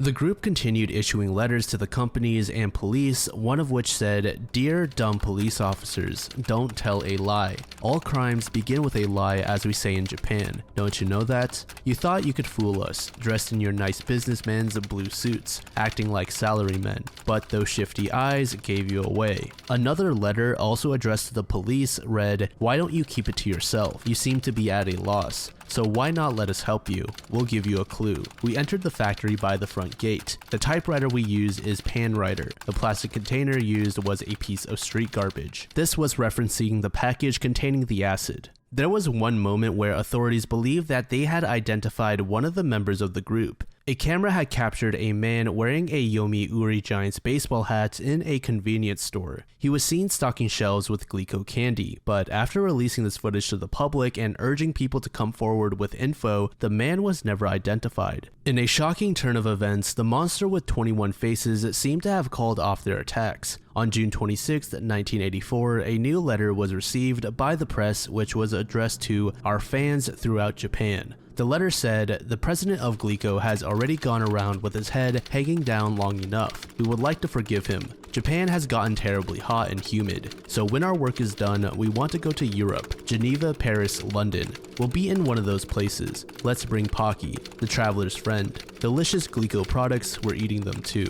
See you in January of next year." While this letter made it seem as though the group was ready to retire, they were simply shifting their focus from Glico elsewhere. The other companies that they began targeting included Morinaga, House Foods, and Marudai Ham. Around the same time when they announced that they would stop harassing Glico, they told Marudai that they'd also leave them alone if they paid a $250,000 ransom. The police came up with a plan where an officer would meet up with a member of the Monster with 21 Faces to exchange the cash. On January 28, 1984, an officer disguised as a Marudai employee took a train to Kyoto. He was told to look for a white flag, and as soon as he saw it, he was supposed to toss the cash outside. On the train, this officer recalled a suspicious-looking man watching him the entire time. This mysterious figure was large with short hair, glasses, and eyes that resembled a fox. The officer continued to keep his eyes focused on the outside in order to catch the white flag, but it never popped up. When the train reached Kyoto, the officer got off and took the next train back to Osaka. The fox-eyed man did the same. On the way back to Osaka, the officer informed his peers that there was a man tailing him and to keep track of him when they got off at Osaka. But when they got there, the fox-eyed man was lost. They couldn't identify him, but at the very least, police now had someone that they could call their primary suspect. The group continued to harass various companies, and one botched operation led to the firing of Shoji Yamamoto, who was a 59-year-old police superintendent in the Shiga prefecture. He felt immense shame due to this, so on August 7th, 1985, he lit himself on fire, ultimately ending his own life. Then on August 12th, 1985, the group sent what seemed to be their final letter. Yamamoto of Shiga Prefecture Police died. How stupid of him. We've got no friends or secret hiding place in Shiga. It's Yoshino or Shikata who should have died. What have they been doing for as long as 1 year and 5 months? Don't let the bad guys like us get away with it. There are many more fools who want to copy us. No career Yamamoto died like a man, so we decided to give our condolences. We decided to forget about torturing food-making companies. If anyone blackmails any of these companies, it's not us, but someone copying us. We are bad guys. That means we've got more to do other than bullying companies. It's fun to lead a bad man's life. From that point on, the group was never heard from again. Throughout the entirety of the investigation, authorities have only ever released the name of one suspect, that being Manabu Miyazaki. Manabu was believed to be the fox-eyed man. About a decade prior to the harassment caused by the monster with 21 faces, Miyazaki was at odds with the Glico company. He was involved in various whistleblowing events within Glico and even supported a labor dispute there as well. But he did provide a solid alibi which virtually cleared him of any accusations. The group did mention that they had other things to do besides bullying these companies, so that made many investigators believe that perhaps this organization was much larger than they had originally thought.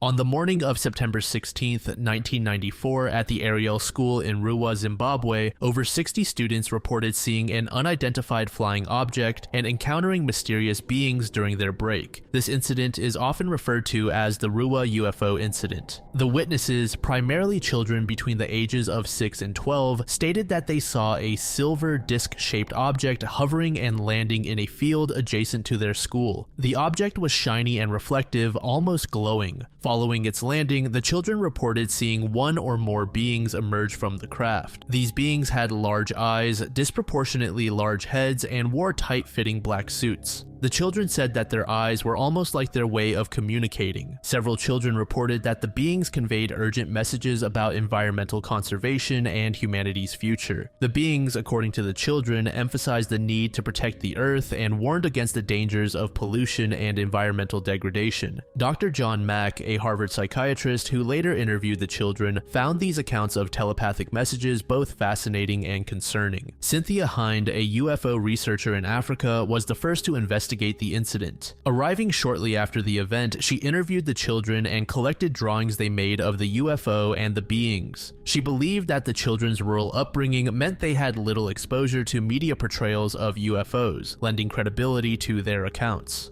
Dr. John Mack arrived in Zimbabwe soon after Hind. He conducted thorough interviews with the children, often in small groups, to ensure the authenticity of their stories. Mack, known for his research into alien abductions, faced significant professional scrutiny for his beliefs, but remained convinced that the children were speaking the truth. Skeptics suggest that the incident might have been a case of mass hysteria, influenced by extensive media coverage. 2 days before the sighting, a bright fireball from the re-entry of the Zenit 2 rocket was visible over southern Africa. This event, widely reported in the media, could have led to children to see any unusual occurrence as a UFO sighting.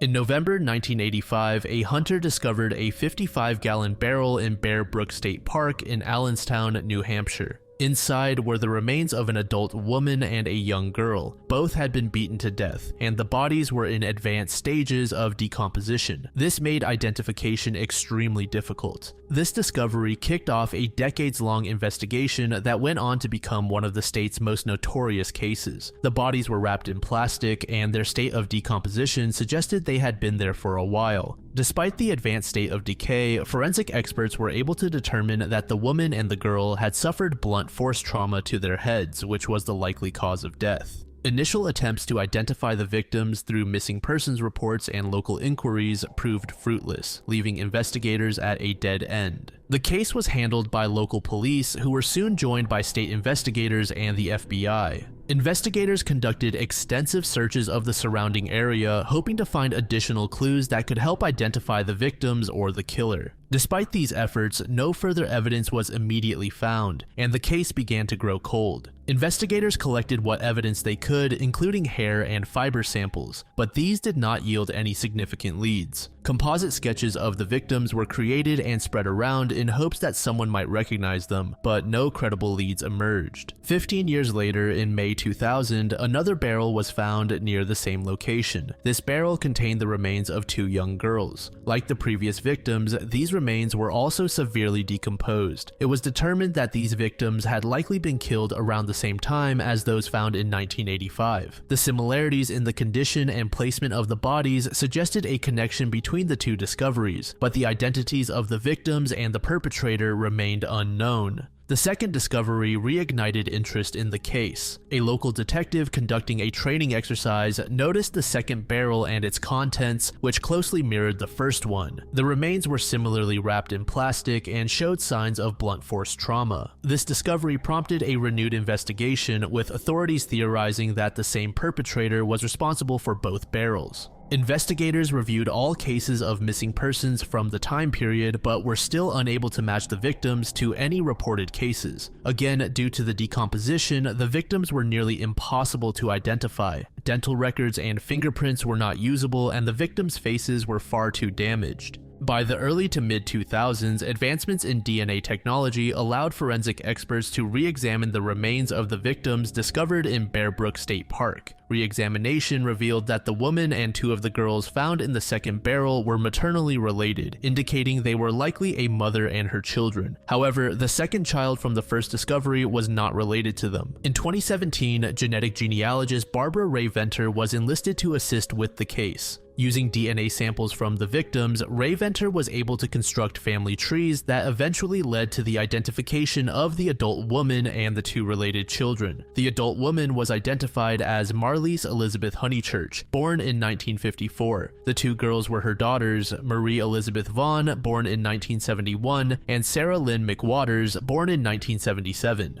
Honeychurch and her daughters had last been seen in California in 1978, shortly after she began dating a man named Terry Rasmussen. This identification provided crucial context and helped to piece together their final days. Further investigation revealed that Terry had led a life of crime. He went by multiple aliases through his criminal career, and investigators believed that Terry was likely the killer. Additionally, Terry had been responsible for other murders in the past as well. He had used the alias Bob Evans while living in New Hampshire and was last seen with Honeychurch and her daughters around Thanksgiving in 1978. His known aliases included Curtis Mayo Kimball, Gordon Jensen, and Lawrence Vanner. His ability to assume new identities and integrate into different communities earned him the moniker the Chameleon Killer. DNA testing confirmed that he was the biological father of the unidentified girl found in the second barrel, linking him directly to the crime. Further investigation into his background revealed a pattern of violence and deception that spanned several states and decades. However, despite the 4th victim being related to Terry, her identity is still unknown. It is also unclear who this girl's mother is. This victim was not related to Honeychurch and her daughters. Investigators continue to seek information about her and her mother's identity, hoping to finally shut the door on this case.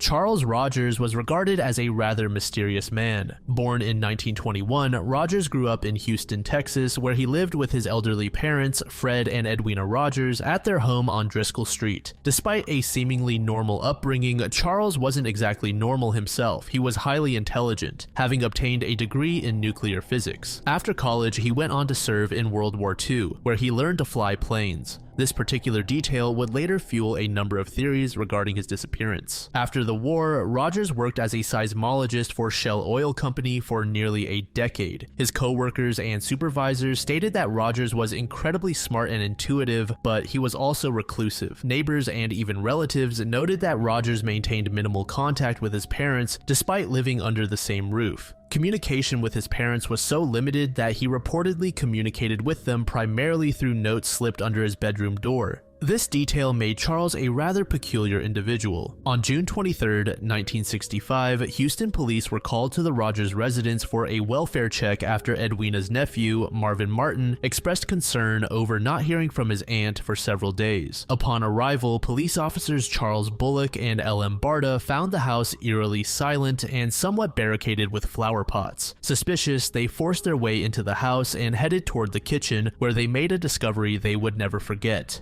In the refrigerator, they found what initially appeared to be neatly stacked hog meat. However, after closer inspection, the officers realized this was not hog meat. Instead, these were the dismembered bodies of Fred and Edwina Rogers. Fred had been bludgeoned with a hammer, while Edwina had been shot. The dismemberment was described as meticulous, with organs removed and flushed down the toilet. The couple's heads were also located in the drawers of the fridge, but many other parts were never found. Investigators quickly shifted their focus toward Charles Rogers. Given his reclusive nature and the fact that he was nowhere to be found, he became the prime suspect almost immediately. The discovery of blood in his room and a blood-stained saw added to the mounting evidence against him. Investigators launched a nationwide manhunt, searching airports and other possible escape routes, but Rogers had vanished without a trace. This disappearance led to rampant speculation and various theories regarding his whereabouts and involvement in the murders. One of the primary theories about Charles Rogers centers on his mental health and the tumultuous relationship he had with his parents. Neighbors and relatives describe the Rogers household as dysfunctional, with deep-seated conflicts that might have driven Charles to a breaking point. Fred Rogers and Edwina Rogers were said to be manipulative and controlling. There are claims that Fred was abusive towards Charles, both emotionally and physically, which may have continued into his adulthood. Edwina was also implicated in financially exploitative behaviors, such as taking out loans in Charles's name without his consent. This manipulation extended to the point where Fred and Edwina allegedly siphoned off Charles's savings, adding financial strain to the emotional burden he carried. Charles's reclusive nature might have been a coping mechanism for dealing with his parents' behavior. Living in the same house, yet communicating through notes slipped under doors, indicates a severe level of isolation. Some psychologists believe that such an extreme situation and continuous psychological pressure could contribute to severe mental health issues, including depression, anxiety, and possibly worse conditions like schizophrenia or delusional disorder.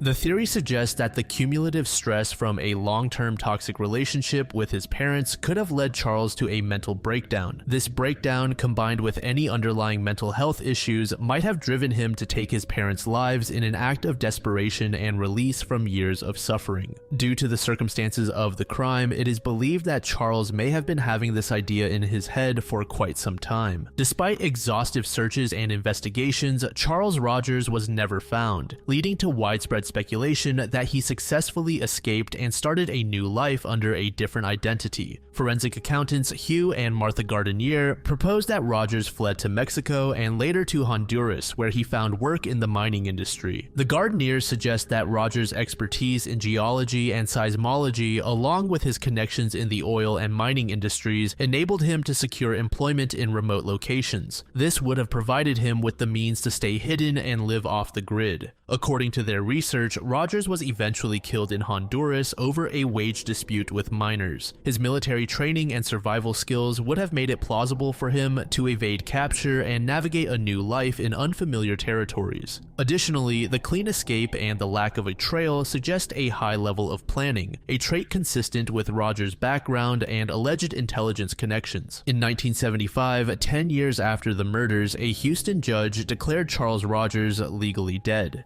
Despite this legal closure, the case remains unsolved and Rogers is still officially the prime suspect. Over the years, the case has continued to attract interest from both the public and law enforcement, with occasional new investigations and theories emerging, but no definitive evidence has ever surfaced to conclusively solve the murders or determine Rogers' fate. There is even one theory that suggests Charles was a part of the CIA.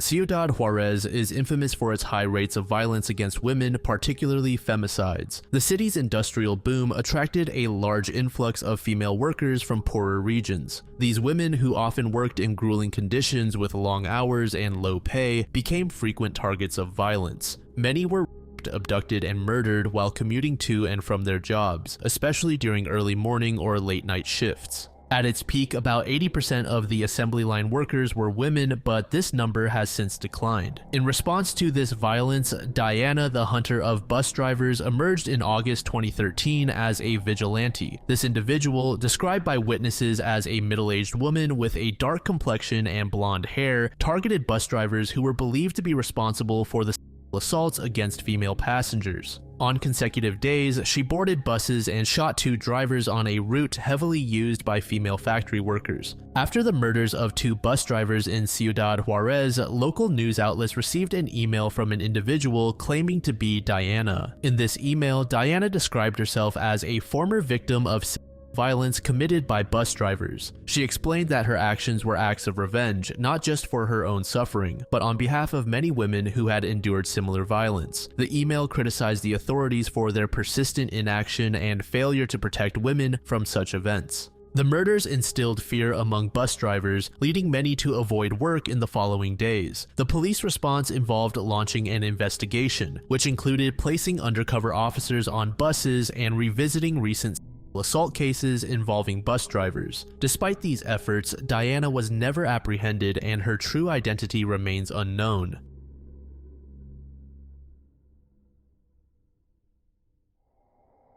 Mona Elizabeth Blades, born in 1957, was an 18-year-old woman living in Hamilton, New Zealand. She was known for being a responsible and agreeable teenager. On the morning of May 31st, 1975, Mona planned to hitchhike from Hamilton to Hastings. She intended to attend her nephew's first birthday. However, Mona never made it to the party. Instead, she vanished. On the day Mona disappeared, she was wearing light green slacks, a green rugby jersey with a white collar, a black duffel coat, and brown shoes with yellow laces. She also carried a brown bag and an old brown suitcase. Mona set out on her journey early in the morning since the distance that needed to be traveled was quite long. She was last seen on Matea Road, getting into an orange Datsun 120Y station wagon driven by an unknown man. The sighting was confirmed by multiple witnesses, including a truck driver who investigators relied on in the early stages of the investigation. As it was a long weekend, traffic on the roads was expected to be higher than usual. The route Mona chose was a common one for travelers between Hamilton and Hastings, and hitchhiking was not uncommon at the time. That truck driver I mentioned reported seeing Mona accepting the ride from a man around 10:30 a.m. He described the driver as a man in his mid to late 30s with a medium build and dark hair. Further reports came from other witnesses who saw the orange Datsun veering off the highway and stopping on rural Matea Road. The detailed description of the vehicle was widely publicized in the media, and the police shifted their focus to locating vehicles across the country that fit the description. The New Zealand police immediately launched one of the largest search operations in the country's history. The search effort was vast, involving over 500 officers from various regions, including Taupo, Rotorua, Hamilton, and Auckland. These officers combed through approximately 200 kilometers of highway stretching from Tokoroa to Napier. The search involved not only police officers but also volunteers from the local communities who scoured the rugged terrain and dense forests along the highway. Despite the efforts, the search teams found no physical evidence or traces of Mona, her belongings, or the vehicle. The search for vehicles fitting the description also proved fruitless. Authorities obtained over 500 potential suspects, all of which were eliminated from the list. Nevertheless, investigators believed this was their best lead, which some have suggested caused officials to overlook other potential leads. The lack of physical evidence made it extremely tough to progress the case. Investigators pretty much only had eyewitness accounts to work with, and while those can be valuable, they can also be unreliable since people naturally can incorrectly recall information. One of the earliest and most notable suspects in the case was John Freeman. Freeman came under police scrutiny because he had rented an orange Datsun during the weekend of Blades' disappearance. Later on, the suspicion surrounding Freeman grew. Shortly after the police publicly announced their interest in locating an orange Datsun, Freeman was involved in a violent incident. He shot and wounded a student at St. Cuthbert's College in Auckland and then took his own life. Despite these alarming events, there was no concrete evidence directly linking Freeman to Blades' disappearance. Another individual who became a person of interest was Charlie Hughes, a man from Hamilton who later relocated to Australia. Hughes was identified based on circumstantial evidence and remained on police radar for quite a while. He has publicly expressed frustration about being listed as a suspect, consistently denying any involvement in the case. Hughes even went on record in newspapers and on television to assert his innocence. Charlie Hughes has also never been officially tied to Mona's disappearance. In 2003, a new lead surfaced when a report emerged claiming that Mona Blades' name was found etched on a concrete garage floor in Huntley. This discovery prompted renewed investigations as it was feared that the name might mark a grave site. However, this lead turned out to be a dead end. The name had been inscribed as a prank 6 years earlier, and the former owner of the property apologized to Mona's family for the distress this caused. New theories began to emerge as time passed. One particular theory caught a lot of attention from the public. This theory suggested that Mona was somehow tied to gang activities. It was proposed that Mona might have had associations with biker gangs in Auckland and Hamilton. A documentary suggested that she could have encountered gang members while hitchhiking and they might have been involved in her disappearance. This theory posits that gang members traveling to a gathering in Wellington during the holiday weekend could have crossed paths with Mona. Witnesses had reported seeing gang members in the area at the time. Furthermore, the documentary revealed that Mona had some affiliations with bikers, which were not thoroughly looked into during the original investigation. This same documentary, titled Cold Case, also spoke about how the orange Datsun was given way too much attention, leaving a lot of other avenues unexplored. For example, it was reported that a red Toyota station wagon was seen traveling with a group of bikers on the day Mona went missing. It's possible that this red vehicle was somehow tied to Mona, but again, investigators were dead set on finding an orange Datsun. Police were also criticized for using an outdated photo of Mona with a different hairstyle. In the photo, Mona had long curly hair, but on the day she disappeared, it was said that she had a shorter mullet-style haircut.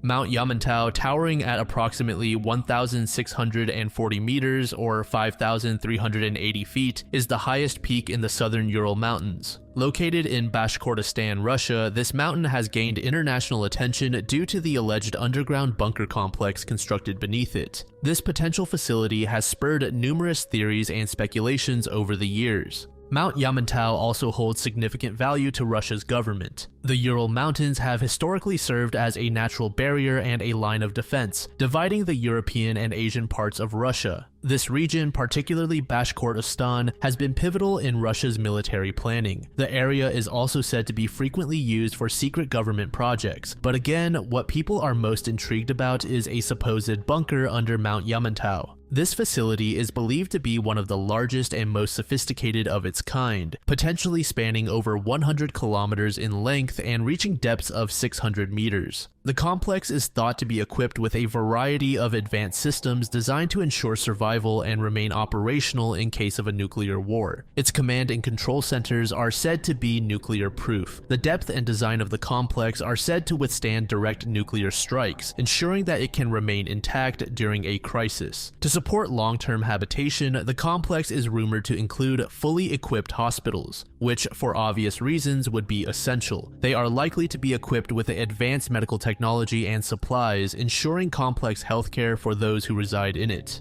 A self-sustaining power plant as well as a heavily fortified defense system are believed to be part of the bunker's infrastructure. There would also need to be food production facilities and water purification systems in place. The existence of the bunker came to light primarily through US intelligence efforts during the 1990s. Satellite imagery revealed significant construction activities, including extensive tunneling and the movement of large quantities of construction materials. These observations, combined with reports from local sources, suggested that Russia was building a massive underground complex. The US government raised concerns about the purpose of the complex, suspecting it could serve as a command and control center for nuclear operations, a storage site for nuclear weapons, or a shelter for the Russian elite in the event of a global catastrophe. Despite repeated inquiries, Russian authorities provided limited and often conflicting explanations, ranging from mining operations to a simple command post. This lack of transparency only fueled further speculation and concern. Investigative journalists have continued to explore the mystery of Mount Yamantau, uncovering new details and reinforcing existing theories. Reports indicate that the bunker is part of a broader network of secret bunkers across Russia. These bunkers, allegedly stretching from Moscow to the Urals, include deep underground shelters and extensive tunnel systems, some reaching depths of up to 200 meters.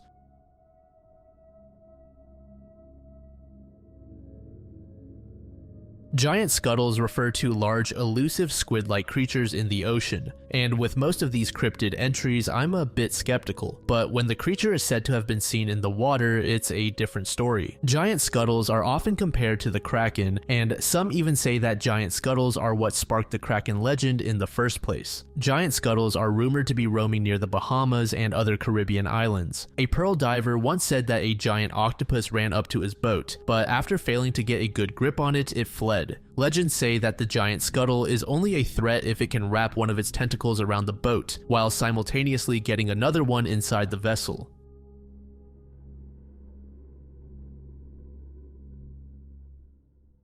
In case you don't know, this iceberg is pretty old, so some of the cases on here have been solved. This next one about Kristen Smart is one such example, but nevertheless, I decided to include it anyway. 19-year-old Kristen Smart was described as vibrant and ambitious. She was a freshman at California Polytechnic State University in San Luis Obispo, but vanished on May 25, 1996. Kristen studied architecture and was said to have a friendly nature. On the night of her disappearance, she attended an off-campus party, which was a typical thing. Unfortunately, this seemingly ordinary night ended in tragedy. Kristen was last seen around 2 a.m. walking back to her dormitory with fellow student Paul Flores. They were accompanied by 2 other students initially, but as the group neared the dormitories, Kristen and Paul were left alone. According to reports, Paul Flores offered to help Kristen back to her dorm because she was intoxicated and struggling to walk. This was the last time anyone saw Kristen alive. Kristen was reported missing to the campus police, but the initial reaction from law enforcement was lackluster. The police were slow to respond, treating the case as a typical college student who had gone off the radar for a few days. They did not immediately recognize the severity of the situation, which cost valuable time in the early stages of the investigation. It wasn't until days later that the San Luis Obispo Sheriff's Office took over the investigation. By then, crucial evidence and potential witnesses had become harder to track down.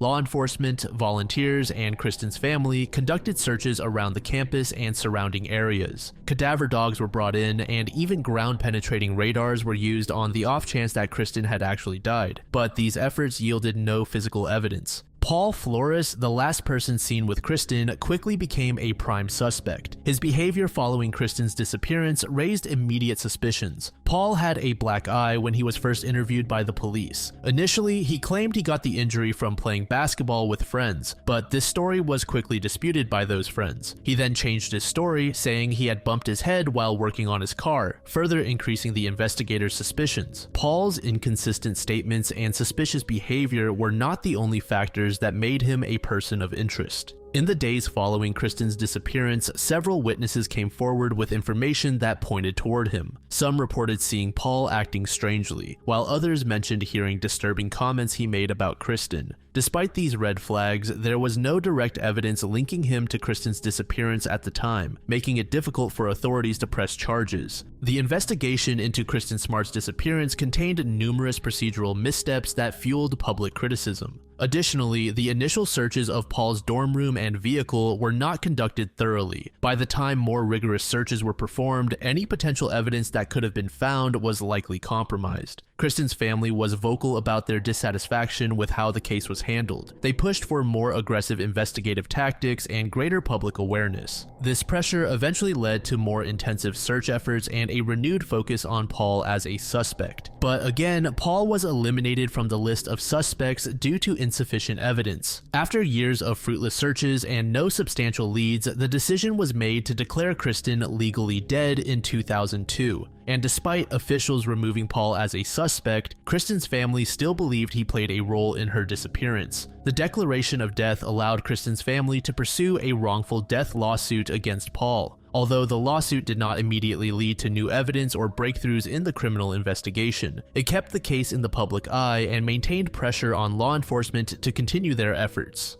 It wasn't until 2020 when a major development occurred. Law enforcement seized 2 trucks owned by Paul Flores. Further investigations and searches of properties linked to him yielded numerous interesting items, including forensic evidence. This evidence was able to be tied to Kristen's disappearance. The efforts of the investigators finally came together in another breakthrough in April 2021. On April 13th, 2021, Paul Flores was arrested at his home in San Pedro, California on suspicion of murder. His father, Ruben Flores, was also arrested at his residence in Arroyo Grande, charged as an accessory for allegedly helping to conceal Kristen's body. For over 2 decades, Paul was able to elude the law due to the lack of concrete evidence. During the searches leading up to the arrests, investigators found evidence that included soil disturbances and the presence of human blood under the deck of Ruben Flores' home. Although the blood was too degraded to extract a DNA profile, the findings strongly suggested that Kristen's remains had been at that location at some point. The trial began in July 2022. On October 18th, 2022, the jury found Paul Flores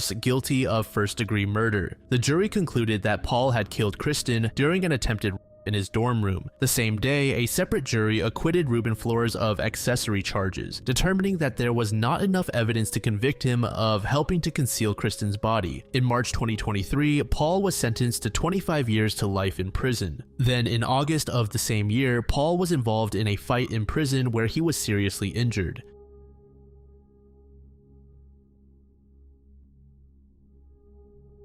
Dino Bravo, born Adolfo Bresciano on August 6, 1948 in Campobasso, Italy, emigrated to Canada with his family at a young age. Settling in Montreal, Quebec, Bresciano developed an early interest in professional wrestling. He began his wrestling career in 1970, adopting the ring name Dino Bravo. Early on, Bravo trained under Gino Brito, who would later become not just a mentor but a business partner. Bravo's wrestling career took off in the local circuits of Quebec, where he quickly gained a reputation for his strength and charisma. In the early 1970s, he teamed up with his trainer Gino Brito, and together they captured several regional tag team championships. In 1978, Bravo joined the World Wrestling Federation, aka the WWF. Bravo's career in the WWF was marked by several notable feuds and matches. He was known for his powerful build and strength, which he often showcased in bench press competitions and other feats of strength during his wrestling matches. Through the 1980s, Bravo continued to see success. However, as the 1980s drew to a close, Bravo's wrestling career began to wane. By the early 1990s, he found himself with a much smaller role in the WWF. His final appearance was at WrestleMania 7 in 1991. Bravo officially retired from professional wrestling in 1992. Post-retirement, Dino Bravo struggled immensely with money. The transition from a well-known wrestler to an ordinary life proved to be a tough transition for him. Bravo didn't really have any skills outside of wrestling, so he struggled to maintain his lifestyle and support his family. The financial strain was made worse by his lavish spending habits and the high expectations that came with his former wrestling fame.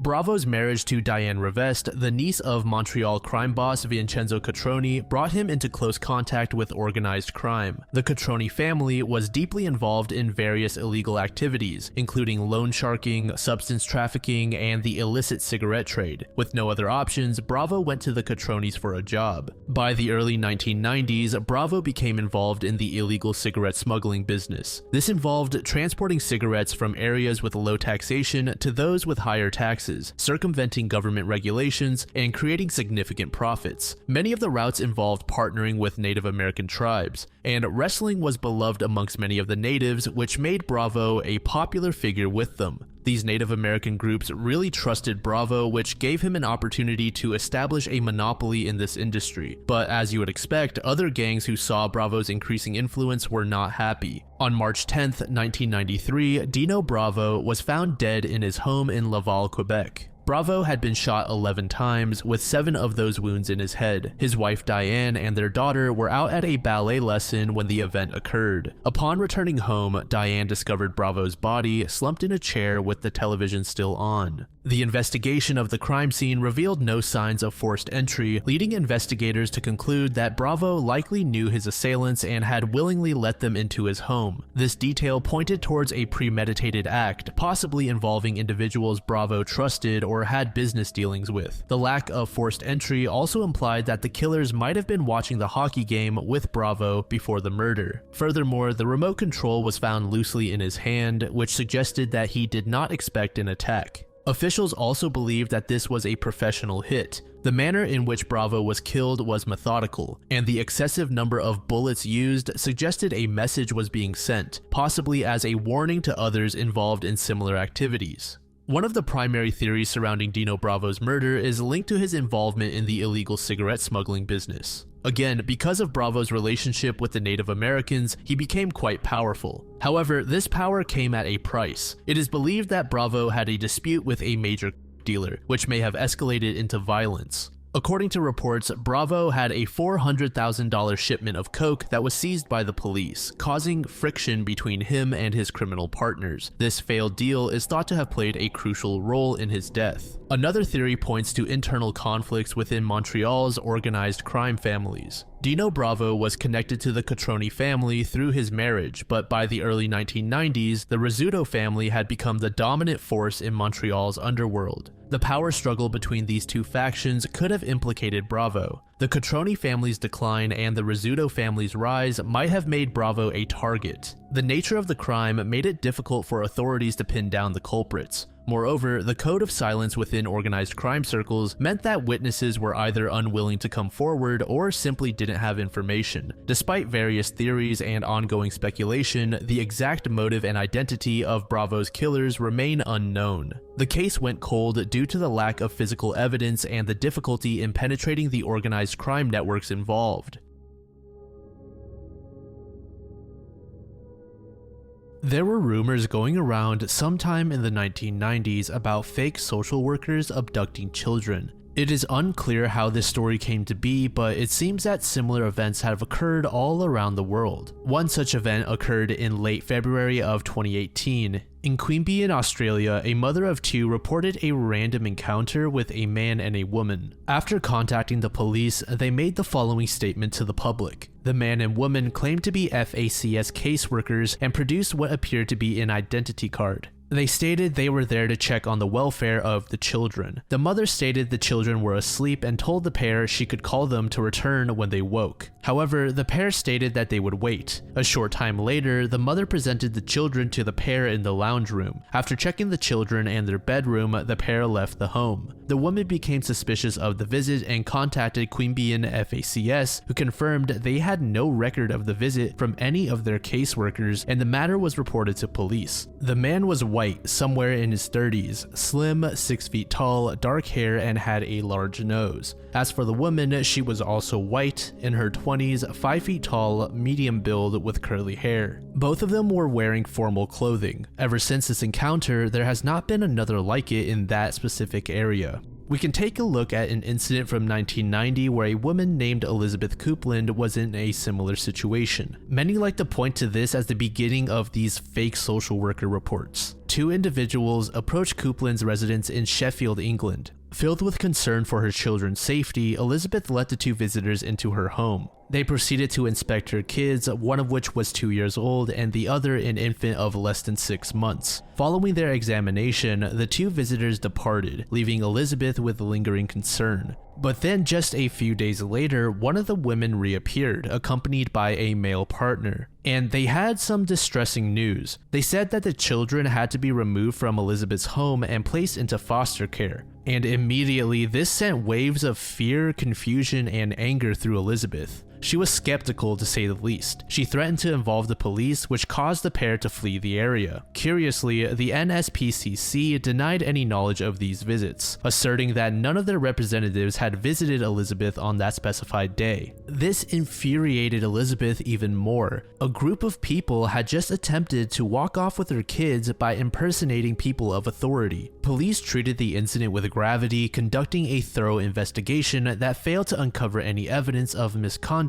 by government officials. Nevertheless, this incident marked the onset of a series of similar encounters during that time. In that same year, Operation Childcare was launched in South Yorkshire. The claims from Elizabeth and others sparked the need for investigations into those who were pretending to be social workers. It aimed to tackle reports of child abductions and abuse supposedly done by social workers or folks pretending to be them. Detective Superintendent David Foss was the man leading the show. He had 23 different police departments and agencies all teaming up for this massive project. Foss later said the trickiest part was people falling for the media drama, swallowing allegations without any real proof. He also mentioned later on that sure, some complaints might be legit, but most of them were just blown way out of proportion. This was a statement made by one of the officers investigating the issues. There have been no arrests. The bottom line is there is more than one team involved. There were a few reports that we felt were worth investigating, but a lot of the reports were malicious by attention-seeking people. Even with all the complaints from Elizabeth and other anxious parents, the police didn't really have the information to investigate particular people of interest. Ray Wire, the sexual crimes consultant with Operation Childcare, had his 2 cents about how these allegations played out. Pulling something like this is a seriously risky move. Plus, no babies actually got snatched, though some kids got checked out. What the heck was happening? There are way easier ways to get a hold of a baby. After poking around claims all over South Yorkshire and beyond for years, they wrapped up Operation Childcare in 1994. The cops rounded up over 250 reports of fake or bogus social workers, but they figured only 18 were worth a second look, and only 2 of them were actually legit. But even with Operation Childcare throwing in the towel without any arrests, worried parents in the UK weren't letting up on the claims. Anne Wiley, another young mother, had a story similar to Elizabeth's. This time, it went down over 200 miles away in the Scottish town of Hamilton. Back in October 1994, a stranger showed up at Anne's door wanting to examine her toddler. Anne later told police, "It struck me as odd right from the get-go because no one usually comes to my back door." This lady claimed she was my new health visitor and came to review his medical records. He had asthma. I asked her, "You got any ID?" And she said, "Oh, I must have left it in the car," which my regular health visitor never does. I peeked at the car and there was a guy in there smoking, which was weird because you wouldn't expect health visitors to do that. So I asked her my son's name and she hesitated. But then she whipped out this file, and I don't know if it was my son's, but she seemed to know all his medical history, how long he'd been in the hospital and such. She chatted with my son, but it was pouring rain. So I said we'd all better head inside. I took my son in and she was gone.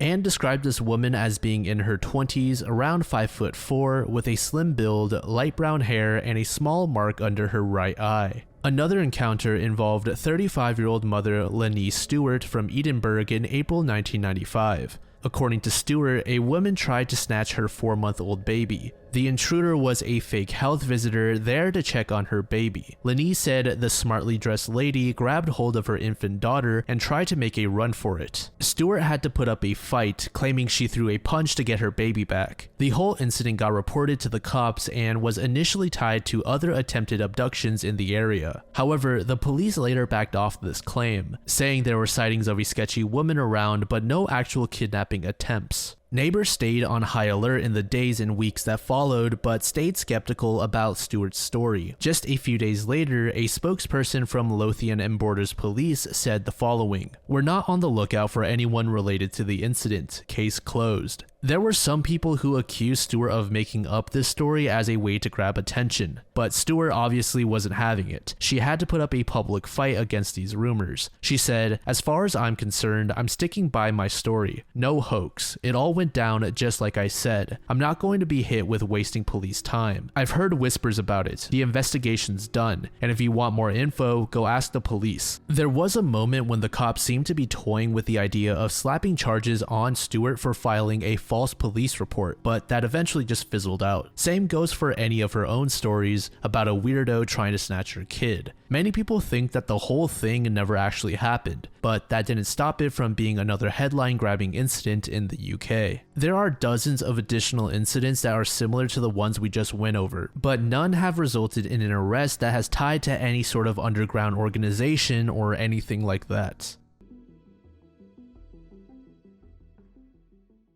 Colin Michael Good was a former gardener employed by Auckland City Parks. He was known for his meticulous work and passion for horticulture. However, as time went on, Good became increasingly disillusioned with urban life and the societal pressures that came with it. Seeking solitude and a simpler life, he made the decision to relocate to Great Barrier Island. This island, located approximately 100 kilometers northeast of Auckland, is known for its rugged terrain, dense forests, and small population. Great Barrier Island offered Good the seclusion he desired, but it also presents significant challenges for those choosing to live off the grid. The island's remoteness means that residents must be self-sufficient. For Good, this was an ideal setting. Upon settling on Great Barrier Island, Good began cultivating cannabis. This was not an unusual occupation in the island's isolated and somewhat lawless environment. Many residents engaged in similar activities to sustain themselves financially. Good's work was well known among the locals and law enforcement, who often turned a blind eye to such activities due to the island's community dynamics. Good's lifestyle was that of a true recluse. He had minimal contact with the outside world. He was known to be extremely cautious, if not paranoid, about his safety. Good's interactions with others were limited, and he rarely ventured into town. When he did, it was usually to get essential supplies or to sell some of his cannabis crops occasionally.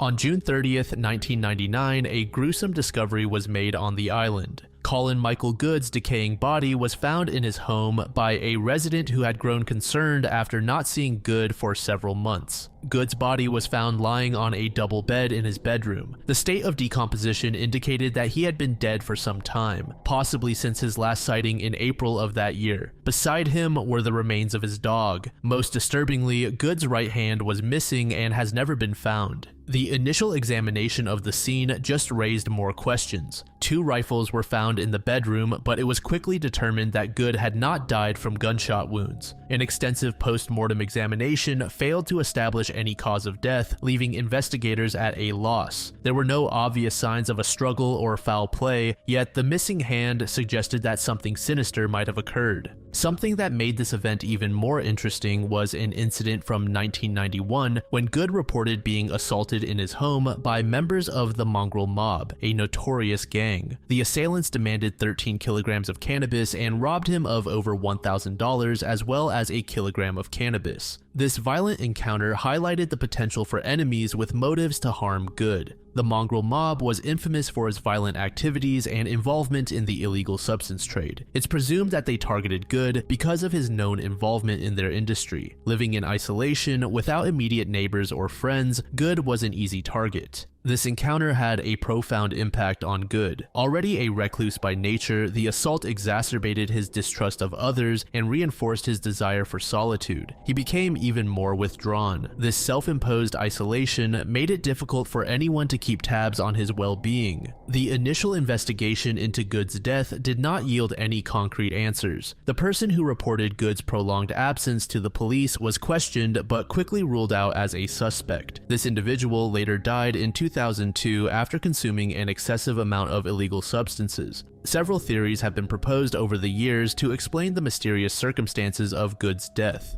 The first suggests that Good was killed as revenge by criminal associates. Given the nature of Good's work and the previous assault by gang members, it is plausible that his death was a result of revenge or a failed robbery attempt by criminals. The missing hand could have been a gruesome message or an attempt to send a warning to others. Another theory suggests that Good might have died of natural causes or an accident, and his body, left unattended for a prolonged period, could have been partially scavenged by animals, resulting in the missing hand. Others speculate that an unknown individual might have targeted Good, either for his crops or due to personal grudges. This theory is similar to the first, with the only difference being a group versus an individual. Some have questioned whether Good might have inflicted harm upon himself in a moment of distress.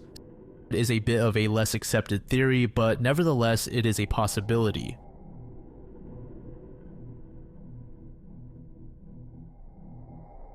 Between 1992 and 1996, a serial killer was running around Cape Town targeting sex workers, brutally murdering 26 women and disposing of their bodies across the Cape Peninsula. Despite extensive police investigations, the identity of the Cape Ripper remains unknown, and the case is still unsolved. The early 1990s were a period of significant transformation for South Africa. The end of apartheid in 1994 marked the beginning of a new era of democracy and racial equality. However, this period was also characterized by considerable social and economic change. The transition included issues such as widespread poverty, unemployment, and social disintegration. As a result of these factors, a higher crime rate came about with a growing sense of insecurity amongst the public. The city's marginalized communities, particularly those involved in sex work, were especially vulnerable. They often faced violence, exploitation, and discrimination, making them easy targets for predators. The social stigma attached to sex work made it less likely for crimes against them to be thoroughly investigated and pursued. The Cape Ripper understood this and exclusively targeted sex workers. These sex workers were often operating in environments that were already dangerous and under-policed. They had fewer resources and less support from law enforcement, making them vulnerable to violence. The first known victim, Christine Fielton, was found on October 28, 1992 in Atlantis, a suburb of Cape Town. Her body was severely mutilated, which would become part of the Cape Ripper's MO. Over the next 4 years, 25 more women would meet similar fates. The following is a list of some of the victims who have been identified: Elizabeth Martin Chich, 29, Sarah Minges, 29, Francina Manuel, 30. Elizabeth was discovered in Worcester in March of 1993. Her body showed signs of rape and mutilation.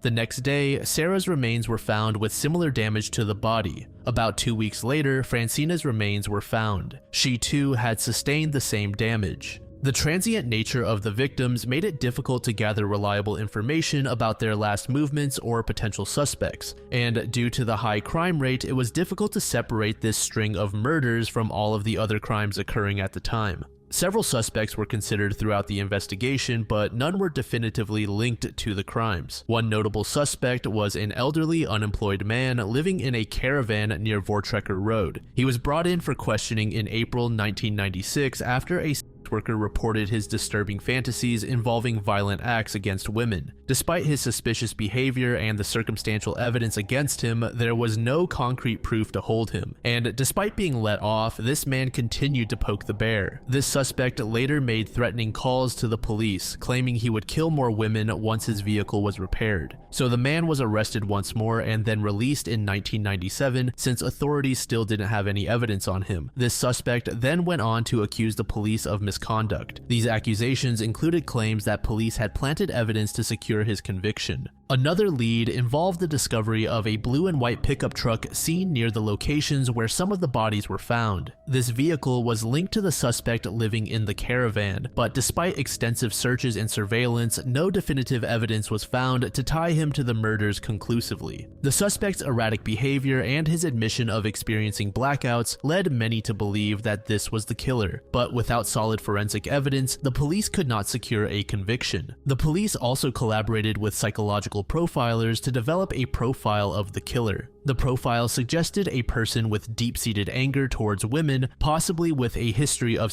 violence and knowledge of anatomy or medical procedures. The public sent in numerous tips and potential leads. However, the sheer volume of information, much of it unverified, made it challenging for the police to sift through and identify useful leads. The media played a crucial role in keeping the case in the public eye, but it also contributed to the spread of fear and sometimes misinformation. As time passed, the police faced significant criticism from the public and media for their handling of the investigation. There were accusations of incompetence, lack of urgency, and even corruption. That incident with the elderly suspect, who was released due to insufficient evidence and later revealed to have had evidence planted against him, severely damaged public trust in the police force. Critics argued that the police were not taking the murders of sex workers seriously enough because marginalized groups were beneath them. There were also concerns about the lack of resources and training for police officers dealing with such complex cases. The high-profile nature of the case eventually led to the involvement of more experienced detectives and increased resources, but these changes came too late to prevent many of the murders.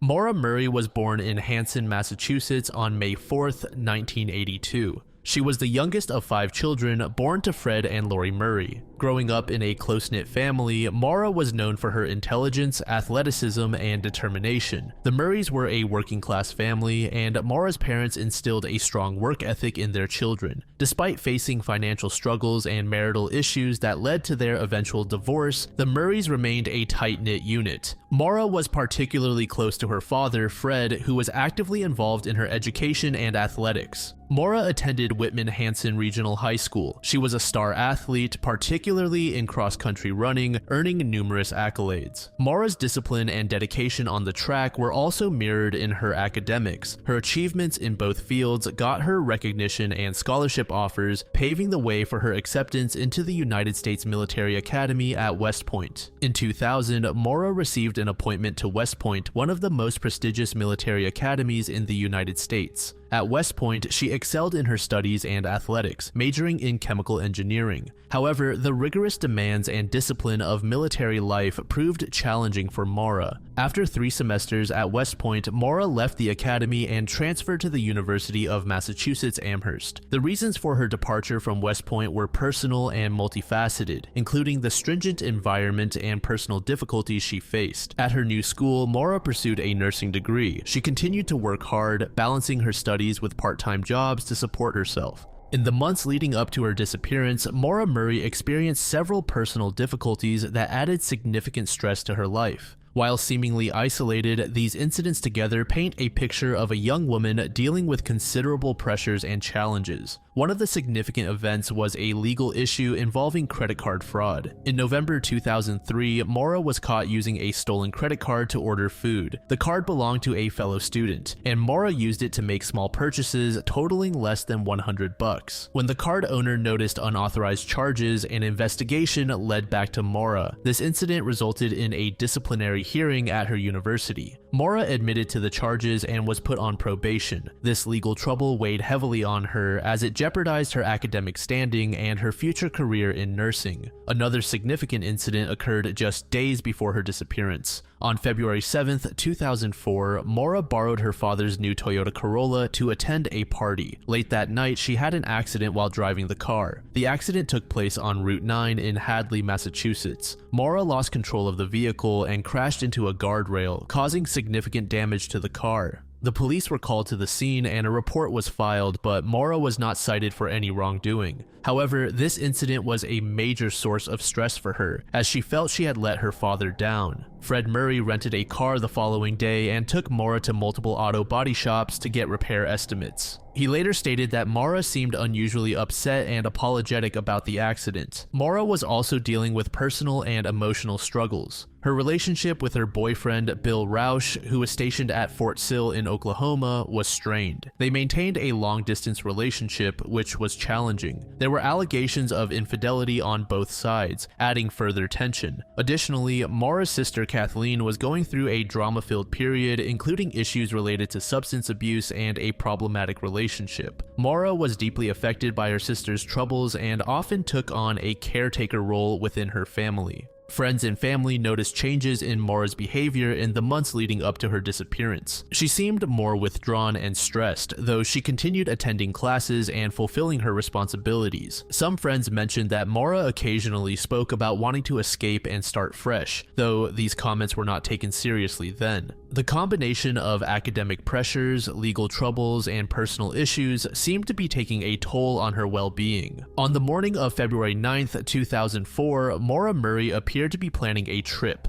Between 1 p.m. and 2 p.m., she searched on her computer for directions to the Berkshires in Massachusetts and Burlington, Vermont. These searches indicated that she was considering several destinations, but it is unclear why she chose these locations or what her plans were once she arrived. At approximately 3:30 p.m., Maura emailed her professors and work supervisors at the University of Massachusetts Amherst. In her email, she claimed she needed to take a week off due to a family emergency. This statement was false, as there was no family emergency then. The email suggested Maura was trying to create an excuse for her absence, indicating that she intended to be away for several days. This action was one of the first clear signs that Maura was planning to leave the area, though her ultimate destination and purpose remain unknown. Around 4 p.m., Maura left her dormitory at her university. She packed several personal items into her black 1996 Saturn sedan, including clothes, textbooks, and toiletries. The items she chose to bring suggested she was preparing for a trip that would last several days. Before leaving, she also printed out directions to Burlington, Vermont, further indicating her intention to travel there. Approximately 3 hours after leaving campus, Maura was seen withdrawing $280 from an ATM in Amherst, which nearly depleted her bank account. Surveillance footage from the ATM showed her alone and calm. She had no signs of distress or fear.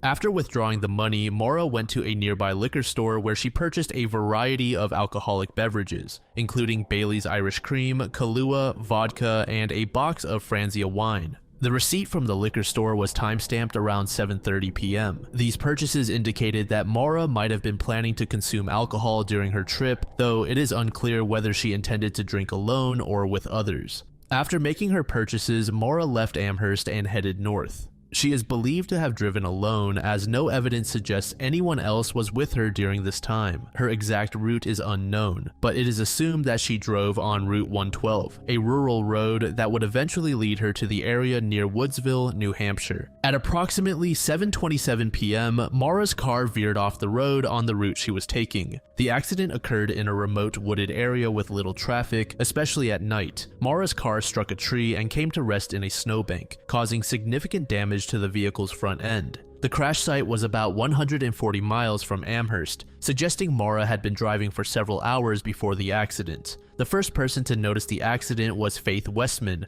a resident whose house was near the crash site. Around 7:30 p.m., Westman heard a loud noise and looked out her window to see a black Saturn sedan partially off the road and against a snowbank. She saw a woman, presumably Maura, standing outside the car. Concerned, Westman called police to report the accident. During her call, she mentioned seeing a man smoking a cigarette inside the vehicle, but this detail remains unconfirmed and is one of the many ambiguities in the case. Shortly after the crash, Butch Atwood, a school bus driver who lived nearby, drove past the scene. He stopped his bus and offered assistance to Maura. Atwood described Maura as appearing shaken but not visibly injured. She declined his offer of help, insisting that she had already called AAA for roadside assistance. This claim was questionable, as there was no cell phone reception in that area, and subsequent investigations showed that no such call was made. Atwood observed Maura for a few minutes, noting that she seemed cold but otherwise normal and calm. After their brief conversation, Atwood drove home and parked his bus. He later called the police to report the accident, noting the interaction with Maura. The local police were dispatched to the scene and arrived around 7:46 p.m., approximately 19 minutes after the accident was reported. When Officer Cecil Smith arrived, he found Maura's car locked and abandoned. The vehicle had significant front-end damage and the airbags had been deployed. Inside the car, Officer Smith found various items, including Maura's gloves, CDs, makeup, and a book on mountain climbing. A partially empty box of wine was also found, with some of the wine spilled inside the car. Maura's debit card, credit cards, and cell phone were missing, suggesting she had taken them when she left the vehicle. There were no immediate signs of a struggle or foul play at the scene. The responding officer and later other law enforcement members searched the area around the crash site. They searched the nearby woods and roadways, but there was no trace of Maura. The temperature that night was around 1 degree Fahrenheit, and the search conditions were challenging due to the cold and darkness. The police checked local motels and hospitals, but Maura did not turn up. Additionally, no footprints or evidence indicated which direction she might have headed.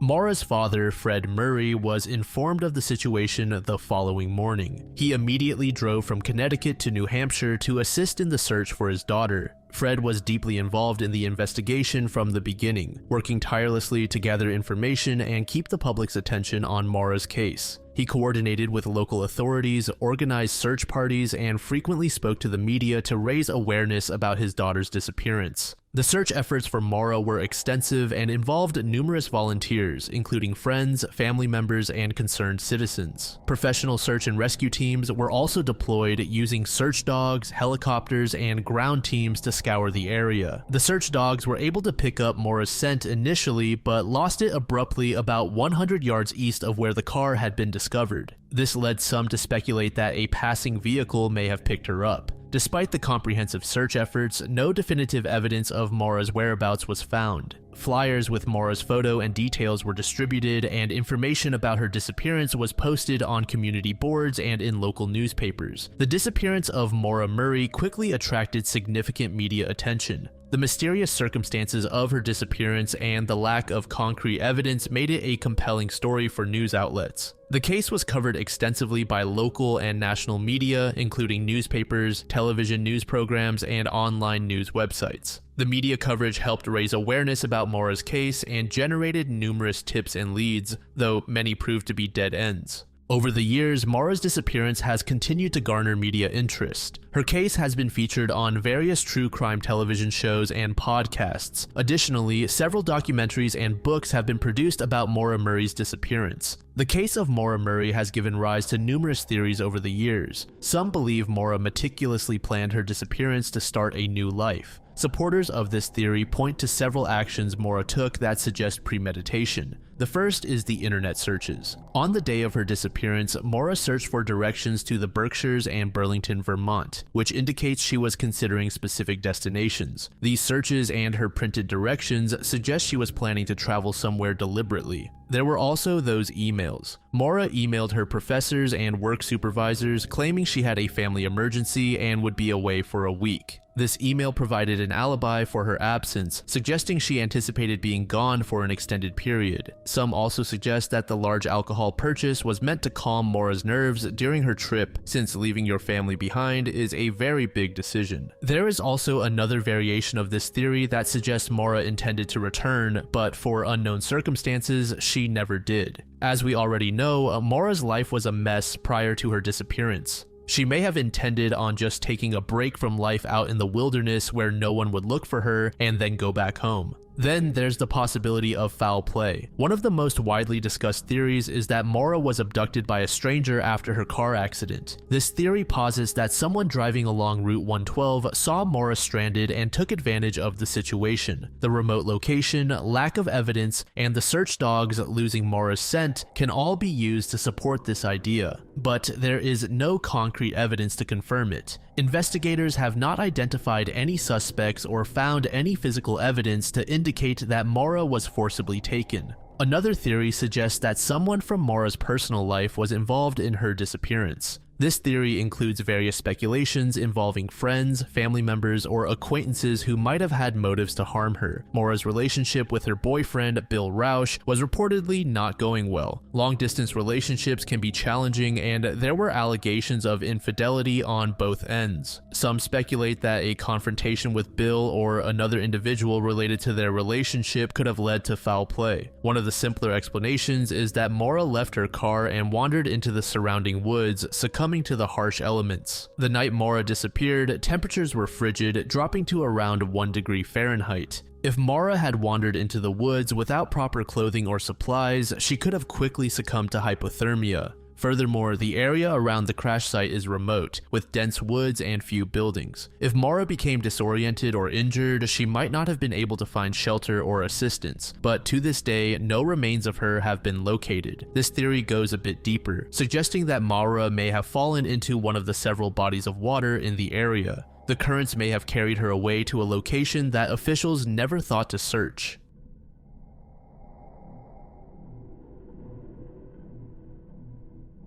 The case of Daisaku Chiba, a young and talented manga artist, remains one of Japan's most somber unsolved murders. On January 15, 2007, Daisaku Chiba, a 20-year-old first-year student at Kyoto Seika University, was brutally murdered while riding his bike back home in Kyoto. Daisaku Chiba was a promising young artist from Sendai, Miyagi Prefecture. Born in 1986, Chiba showed an early interest and talent in drawing, which evolved into a passion for manga. His family and friends described him as a dedicated, hard-working individual who spent countless hours honing his skills. This passion led him to enroll in the prestigious manga department at Kyoto Seika University, known for being the first university in Japan to offer a degree in manga studies. Chiba's work was characterized by its originality and depth, reflecting his deep understanding of human nature and society. His professors noted his exceptional ability to convey complex emotions and stories through his art, predicting a bright future for him in the manga industry. Chiba was particularly interested in exploring friendship, struggle, and perseverance themes which resonated deeply with his peers. Kyoto Seika University, located in northern Kyoto, is renowned for its strong emphasis on creative arts. Established in 1968, the university quickly gained a reputation for fostering creativity and innovation. Its manga department, founded in 2000, was the first in Japan to offer a structured course for aspiring manga artists. The department attracts students from across Japan and around the world. As a first-year student, Chiba recently moved to Kyoto to pursue his education. He was excited about the opportunity to study under renowned professors and collaborate with fellow aspiring artists. His initial months at the university were filled with enthusiasm as he immersed himself in his studies and campus life. His peers and professors remember him as a friendly and supportive classmate who was always willing to share his knowledge and help others. On the evening of January 15, 2007, Daisaku Chiba was bicycling home on a sidewalk in Sakyo-ku, a ward in Kyoto. Chiba had spent his day attending classes and working on his manga projects. The time was approximately 7:45 p.m. The streets were relatively quiet, which was typical for a residential area during this hour. As Chiba rode his bicycle, he was suddenly approached by an unknown assailant. Witnesses later described the attacker as a man between 20 and 30 years old, with a medium build, standing about 175 centimeters tall, and having medium-length hair that covered his ears. This man was seen swaying from side to side and yelling obscenities. This behavior suggested that he might have been under the influence of alcohol or substances, or possibly suffering from some form of mental instability. Without any provocation, the man viciously attacked Chiba. He pulled out a knife and stabbed Chiba several times in the chest and stomach. Despite the severity of his injuries, Chiba managed to cry out for help. His cries drew the attention of nearby residents and passers-by, who quickly called emergency services. Within minutes, an ambulance arrived at the scene. The paramedics provided immediate medical assistance and rushed Chiba to a nearby hospital. During the frantic ride, Chiba remained conscious but was in critical condition due to the extensive blood loss and trauma from the stab wounds. Unfortunately, despite the medical team's best efforts, the injuries were too severe, and Chiba succumbed to his wounds shortly after arriving at the hospital. A swift and intense response from both the authorities and the media followed Chiba's murder. The Kyoto Prefectural Police launched a full-scale investigation immediately after the incident. They secured the crime scene, cordoning off the area to preserve potential evidence. Forensic teams meticulously examined the site, collecting any physical evidence that might provide clues about the assailant. This included blood samples, possible fingerprints, and any items that the attacker might have left behind. The police conducted door-to-door interviews in the neighborhood, speaking with residents who might have seen or heard anything unusual that evening. Witness statements were collected, and a composite sketch of the suspect was created based on the descriptions provided. This sketch was subsequently distributed to the public through various media channels in an effort to gather more information and leads. News of Chiba's murder quickly spread across Japan, with national media outlets providing extensive coverage of the tragic event. The senselessness of the attack captured the public's attention, and there was a widespread outrage and sorrow. The media played a crucial role in disseminating information about the case, keeping it in the public eye, and urging anyone with information to come forward. The coverage included interviews with Chiba's family, friends, and professors who spoke about his dreams, his talent, and the impact of his loss on their lives. The local community, particularly Kyoto Seika University, was deeply affected by Chiba's death. Vigils and memorial services were organized to honor his memory and provide a space for collective mourning. Chiba's family traveled from Sendai to Kyoto to participate in these memorials. And back to that sketch of the suspect. There were no glaring details about the man, which made the sketch's impact much weaker. It didn't help much, if at all, in pinpointing a suspect. To facilitate the flow of information, the police set up a dedicated hotline for tips related to the murder. Over time, they received over 1,000 pieces of information from the public. These tips ranged from possible sightings of the suspect to information about individuals who matched the description provided by witnesses. Despite this influx of information, none of the leads resulted in a significant breakthrough. The vague description of the suspect and the lack of a clear motive continued to hinder the investigation. In a creative attempt to gather more information and keep the case in the public eye, Chiba's professors and classmates at Kyoto Seika University decided to create an informational manga. This initiative was driven by their deep sense of loss and desire to honor Chiba's memory while aiding the investigation. The concept of the informational manga was to humanize Chiba and highlight his life, dreams, and aspirations. By doing so, his professors and classmates hoped to elicit empathy from the public and encourage anyone with information to come forward. The manga detailed Chiba's journey as an aspiring manga artist, his experiences at university, and his interactions with friends and family. It also included a section that described the events leading up to his murder, the attack itself, and the subsequent investigation. A team of 6 professors and several students collaborated on the manga, combining their artistic talents and personal recollections of Chiba. The informational manga was distributed both physically and online. Copies were handed out at key locations around Kyoto, including train stations, shopping centers, and university campuses. The online version was shared widely on various websites dedicated to manga and crime prevention. The public response to the manga was overwhelmingly positive. Many people were moved by the story of Chiba's life. It sparked renewed interest in the case and generated additional tips and leads for the police to investigate. However, despite this increased attention and the valuable information that was gathered, the case remained unsolved. In addition to the manga, the Japanese National Police Agency offered a reward for information leading to the arrest of Chiba's killer. The reward, initially set at 1 million yen, was later increased to 3 million yen as part of a broader initiative to solve several high-profile unsolved cases. The increase in the reward was intended to incentivize individuals with critical information to come forward. But as you would expect, nothing has come of this, and the case is still unsolved.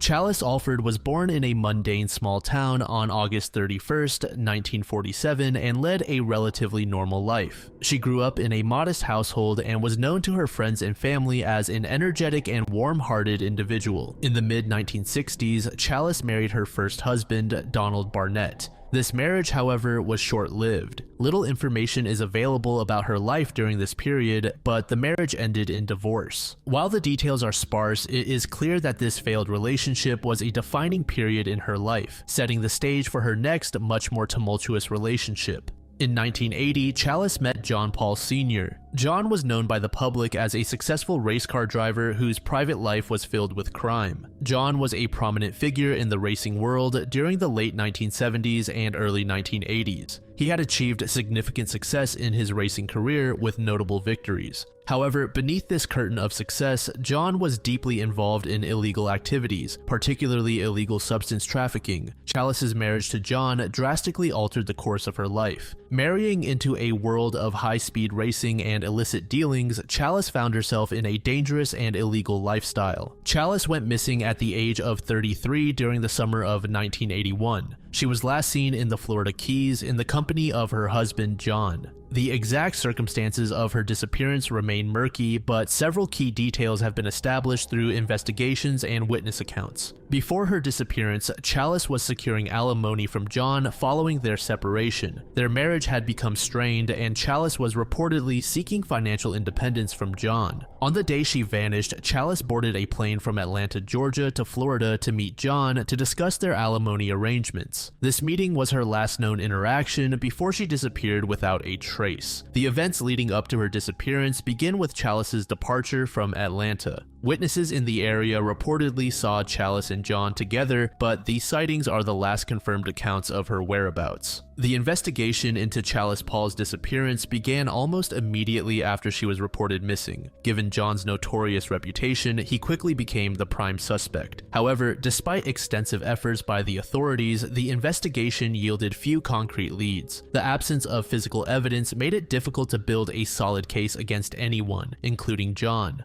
Authorities conducted numerous searches and interviews to piece together Chalice's last movements. Despite these efforts, the investigation hit countless dead ends, leaving Chalice's fate in mystery. Several theories have been proposed regarding Chalice's fate. One of the most prominent theories suggests that John murdered her to prevent her from testifying against him or claiming a portion of his assets. Given John's history of violence and his need to protect his criminal enterprise, this theory holds significant weight. John Paul had a known pattern of eliminating threats, as evidenced by his previous attempt to murder Stephen Carson, a former business associate who had threatened to expose him. Another theory posits that Chalice might have been a victim of John's associates within the illegal trafficking ring. The high stakes of their illegal operations meant that anyone perceived as a threat could be targeted. If Chalice knew of their activities or were seen as a potential informant, she would have been a significant liability. A third theory suggests that Chalice may have attempted to escape her tumultuous life with John Paul and start anew. However, given the lack of any evidence supporting her relocation or a new life elsewhere, this theory is less widely accepted. The complete absence of contact with her family and friends since her disappearance further weakens this. Despite the various theories, the investigation has been hindered by a lack of physical evidence. No remains have been found, and no witnesses have come forward with definitive information about what happened to Chalice. The case has remained open, with periodic reviews by law enforcement and renewed public interest occasionally prompting fresh leads, but none have led to a resolution. Now, for some background on John. Born in 1939, he initially led what seemed to be a promising life. He graduated from Harvard with a business degree and began a career that appeared respectable on the surface.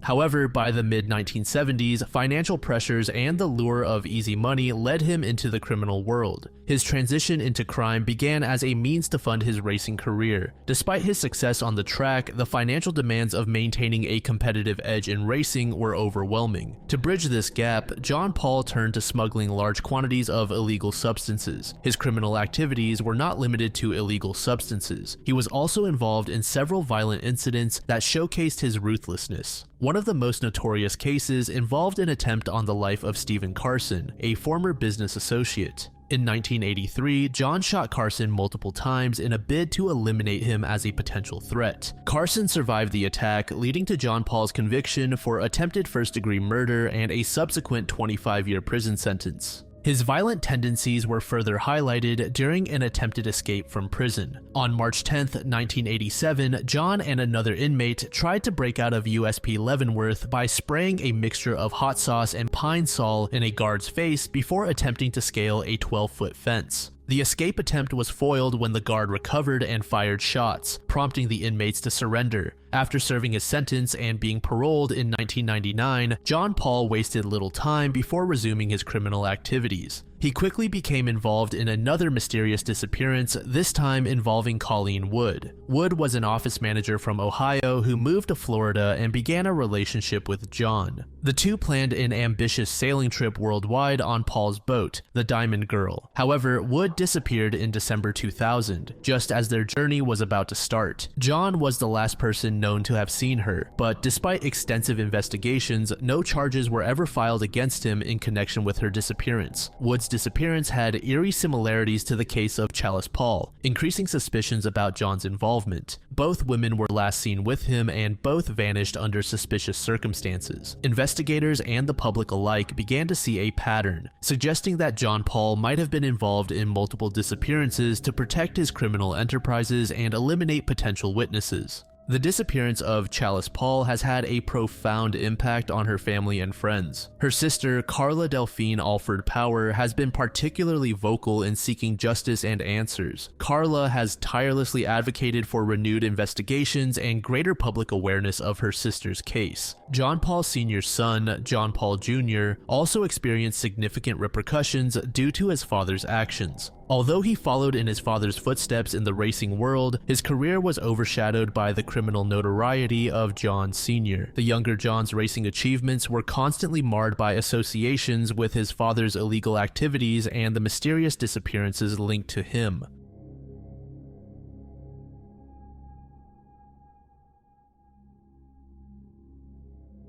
This case focuses on an individual named Simon Sedano. Simon was a domestic servant in 19th century New Zealand. This case remains one of the more notorious cases in New Zealand's history due to its controversy involving race. Simon Sedano was a Spanish-speaking domestic servant employed by Mr. and Mrs. Robinson in Christchurch. During this period, New Zealand was a growing colony with a diverse population, including European settlers and a smaller number of people from other ethnic backgrounds. The Robinsons were a prominent family in Canterbury, which significantly amplified the public interest in the case. The 19th century was a transformative period for New Zealand. The arrival of European settlers led to significant demographic shifts, resulting in a society filled with cultural diversity and often racial tensions. European settlers held dominant positions in society, while people of other ethnic backgrounds often faced discrimination and marginalization. With all of this in mind, service was one of the few employment opportunities to immigrants and people of color. Simon Sedano was one example of this. He was employed by a powerful and well-respected family in the Robinsons. Mr. Robinson was a well-known figure in the community, involved in business and social activities. The family's standing in society meant that any incident involving their household was going to attract significant attention. This was particularly true in Simon's case since he was a different race. On the afternoon of January 9th, 1871, a violent outburst by Simon Sedano resulted in a gruesome crime that would be remembered for its brutality and the racial undertones that surrounded it. The exact sequence of events leading up to the attack remains partially unknown, but reports and witness statements provide a detailed picture of the crime. Sedano's attack began in the household where he worked during Mr. Robinson's absence. Sedano first targeted Margaret Burke, delivering a fatal blow to her heart with a weapon. What exactly the weapon was varies from report to report, but it's frequently suggested that it was a knife or similar sharp object. As Margaret Burke lay dying, Catherine Glynn attempted either to intervene or escape. Her efforts were met with violence. Sedano turned his attention to her. Catherine received wounds to both her face and neck. The injuries were life-threatening, and medical accounts stated that she was in a state of shock when officials finally arrived. One of the most notable details of the crime scene was the bloody handprint left by Sedano. This handprint became a focal point for pretty much all media outlets. One newspaper used the headline, "Curse of the Bloody Handprint," when speaking about the case. The handprint was reportedly found on a wall near where Margaret Burke's body lay. Many looked at the handprint as a sort of macabre signature from Sedano. The motivations behind Sedano's violence have been the subject of much speculation. Various sources suggest that Sedano harbored deep-seated grievances against his employers, particularly Mr. Robinson. In statements made to the police after his capture, Sedano expressed a clear intent to have killed Mr. Robinson had he been present. Based on this, investigators believe the two to have a strained relationship, indicating a personal vendetta. Sedano informed investigators that on several occasions, Mr. Robinson called him a slur and that his heart was equally as black. Mr. Robinson even made these comments in front of guests, which caused Sedano to feel immense humiliation. Another aspect of the case that has intrigued historians is Sedano's mental state at the time of the attack. Some reports and later analyses suggest that Sedano may have been suffering from a form of temporary insanity or an overwhelming loss of control. His defense in court argued that Cedino was driven by an uncontrollable impulse, possibly indicating a form of monomania. However, due to the racial prejudices at the time, both the court and the public were unsympathetic. If there was ever a justified explanation for Cedino's actions, it was completely disregarded. He was chalked up to be a deranged and dangerous individual. Even more than the actual crime itself, newspapers emphasized Cedino's racial background and portrayed him as an outsider, stating that the crime was bound to have happened due to his race. In court, the prosecution argued that Cedino posed a continuing threat to society. He suggested that such an individual, capable of such violence, could not be allowed to remain within the community. Cedino's defense presented evidence of mistreatment and verbal abuse, arguing that he had been subjected to significant psychological stress and humiliation. Cedino's team argued that his mistreatment could have triggered Cedino's violent outburst. By highlighting Cedino's good behavior before the incident and the derogatory remarks made by Mr. Robinson, the defense aimed to evoke sympathy and understanding from the jury. Ultimately, the jury found Simon Cedino guilty of murder. Judge Gresson emphasized that a harsh punishment was needed to deter such events in the future. As a result, he sentenced Cedino to death. The community agreed with the judge. Simon Cedino's execution took place on April 5, 1871. The event was made out to be a public spectacle, with a large crowd gathered to witness it. So if you're like me, you're probably wondering what the mystery is with this entry, and to be completely honest, I'm not entirely sure. I'm guessing it's what caused Cedino to lash out, but it seems that pretty much everyone is in agreement that Cedino resorted to violence because of his mistreatment. I did a bit more digging to understand the case better, and there seems to be debate on Cedino's mental state throughout the event. This leads some to believe that Cedino didn't actually kill to get revenge, but instead he killed because he had a sort of manic episode. There is no concrete evidence of this, but nevertheless it was one of the main arguments that his defense used. This was an attempt to paint a picture that Cedino was not actually capable of violence.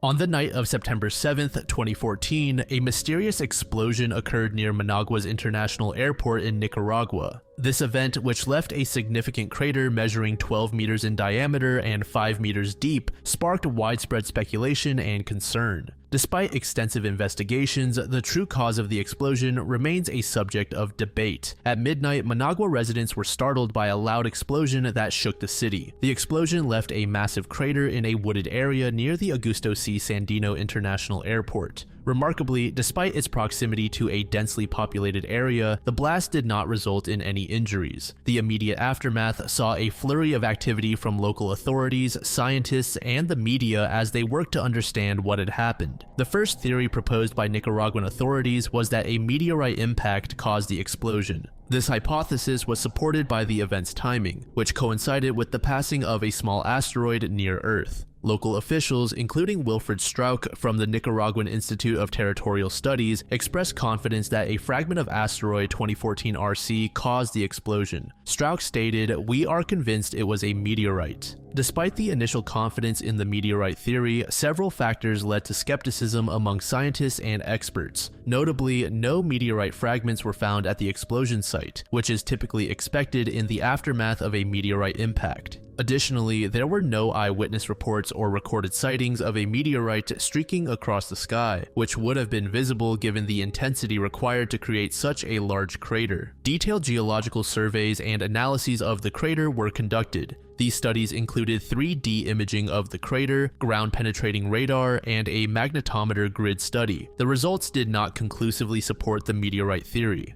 In an attempt to gain more insight, Nicaraguan authorities contacted experts from the United States Geological Survey and NASA. These organizations provided advice and conducted their analyses, but their findings also did not support the meteorite impact theory. As the meteorite theory lost traction, other potential explanations were explored. These included the possibility of a ground-based explosion, either accidental or deliberate, or a natural geological event such as a sinkhole.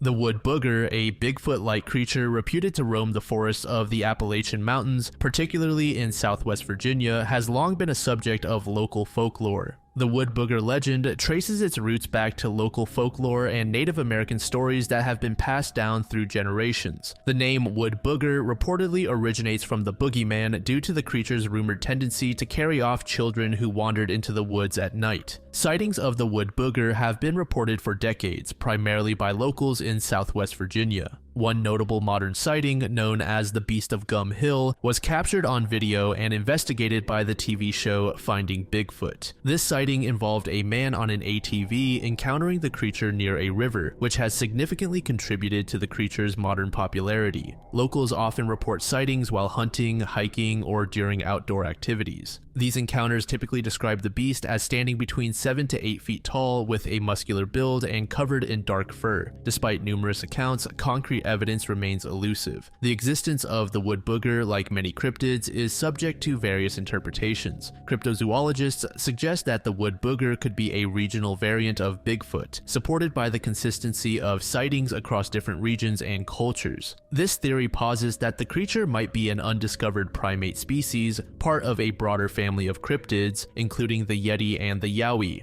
Skeptics, however, argue that the wood booger results from misidentifications, hoaxes, and the human tendency to create myths. They suggest that many sightings could be explained by known animals, such as bears, seen under unusual conditions. The lack of physical evidence further fuels skepticism about the creature's existence.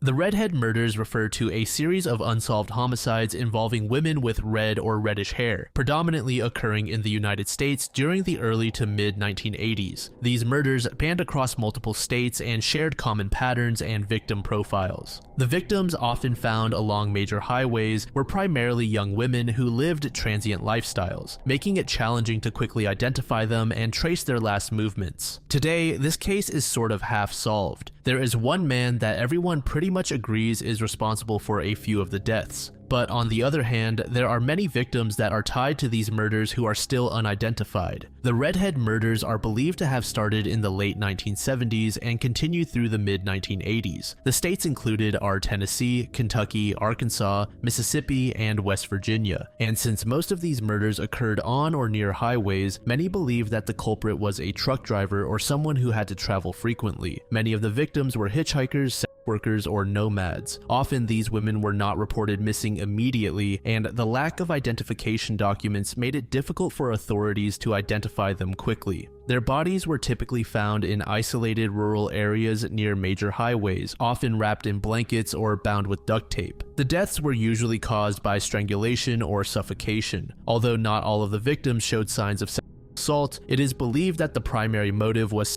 in nature. Recognizing the similarities among the cases, law enforcement agencies from multiple states began collaborating to share information and strategies. In April 1985, representatives from Tennessee, Kentucky, Arkansas, Mississippi, and Pennsylvania met with the FBI to discuss the murders. This summit aimed to determine if the murders were the work of a single serial killer and to develop an approach to the investigation where all groups' resources can be optimally utilized. Among the identified victims are names including Lisa Nichols, Tina Farmer, Michelle Inman, S.B. Pilgrim, and Tracy Walker. Lisa Nichols, a 28-year-old woman, is one of the earliest known victims associated with the murders. Her body was discovered on September 16, 1984, along Interstate 40 in West Memphis, Arkansas. The discovery site was a remote area near a major highway. She was found wrapped in a blanket and bound with duct tape, indicating that she had likely been restrained and transported to the site. Her body also showed signs of strangulation. Despite an immediate investigation, it was tough to pinpoint the victim's last movements due to her transient lifestyle. It's believed that she was hitchhiking or secured a ride at a truck stop. There were no witnesses or physical evidence to assist in the case. Tina Farmer's body was found on January 1st, 1985, along Interstate 75 in Campbell County, Tennessee. Tina was also bound and strangled. Her remains were found in an advanced state of decomposition. With her body, officials retained DNA evidence that was not of immediate use due to technological limitations at the time, but this evidence would later become very important. The location where Michelle Inman's body was found was also near a major highway. She was 23 years old and from Nashville, Tennessee. Michelle was found in July of 1983. Then in April 1985, S.B. Pilgrim's remains were discovered inside a refrigerator along Route 25 in Gray, Kentucky. This unusual detail made Espy's case more notable among the previous victims. She was discovered nude except for socks and some jewelry with signs of suffocation. The refrigerator had a decal reading Superwoman as well. Espy was identified via DNA matching her daughter, who reported her missing several years earlier. As for Tracy Walker's date of discovery, it isn't well kept, but it's believed to have been in the 1980s as well. Her remains were significantly decomposed, but due to her red hair, she was linked to the other murders. And these are only the victims who were able to be identified. There are approximately another dozen unidentified victims who share similar characteristics as those who have already been identified.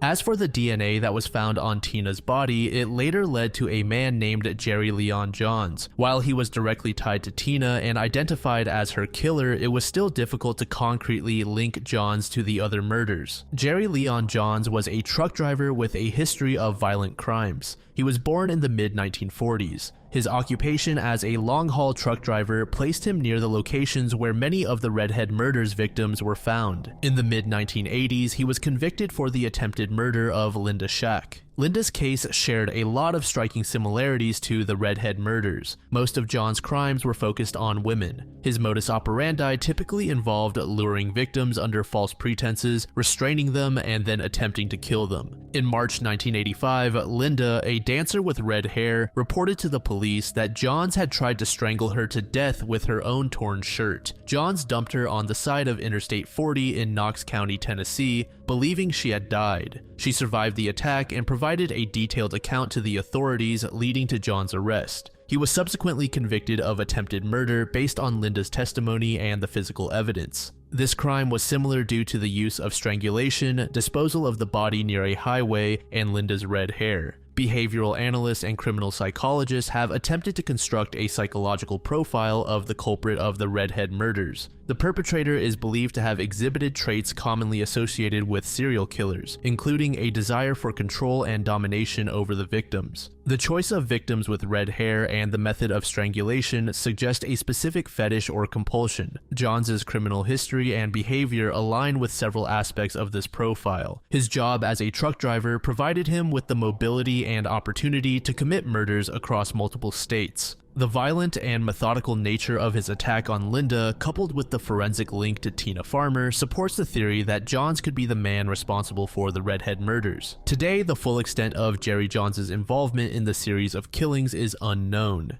He died in prison in 2015 while serving time. Furthermore, the vast majority of the victims remain unidentified. Despite the similarities between the murders, there are some people who believe that most of them are unrelated, and instead it's a mix of several different people who are responsible for the killings.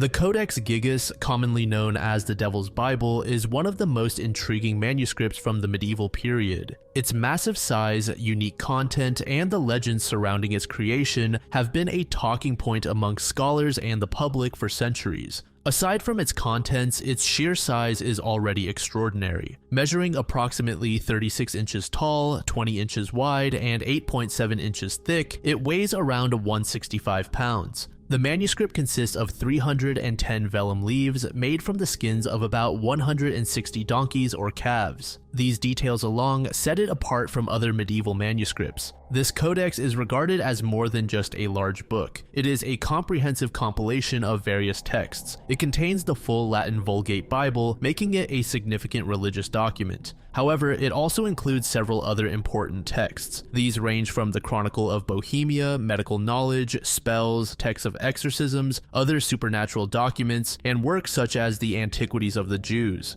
But the most striking details are the full-page illustrations that the book contains, the most famous being the portrait of the devil. The Codex Gigas is steeped in legends, the most famous of which involves its creation. According to popular lore, the manuscript was created by a monk named Hermann the Recluse. Herman allegedly broke his monastic vows and was sentenced to be walled up alive. To avoid this, he promised to create a book that would glorify the monastery's library and include all human knowledge in a single night. Realizing that this was impossible, Herman made a pact with the devil. The devil completed the manuscript in exchange for Herman's soul. The large portrait of the devil within the codex is said to be a tribute to this deal, but again, this is simply a legend rather than a fact. Another legend suggests that the manuscript was created as a form of penance. Medieval belief held that copying holy texts could atone for sins. Some speculate that the monk behind the Codex Gigas was seeking redemption with this daunting task. Numerous theories have been proposed to explain the Codex Gigas' creation and purpose. Some scholars believe it was intended as a symbol of devotion to God, while others suggest it was just a source of knowledge, preserving various texts for future generations. The inclusion of medical texts, historical records, and magic spells suggests that the manuscript aimed to cover a wide range of knowledge. The inclusion of the devil's image raises many questions. Some interpret the image as a warning against temptation and evil, while others believe it may have had symbolic or ritualistic undertones. Many also say that the Codex Gigas is rather boring and has only been over-sensationalized because of that devil image. Modern research has focused on its creation, contents, and historical significance. Studies have shown that the manuscript was likely written by a single scribe, based on the uniformity of the handwriting throughout the text. The time required to complete such a manuscript, even working continuously, would have been immense. Estimates suggest it would have taken at least 5 years of continuous writing to complete, with some scholars arguing it could have taken up to 20 years if the scribe worked only a few hours each day. The materials used also fascinate historians. The vellum used is of exceptionally high quality, and portions are richly colored with pigments that would have been expensive and difficult to obtain in the medieval period.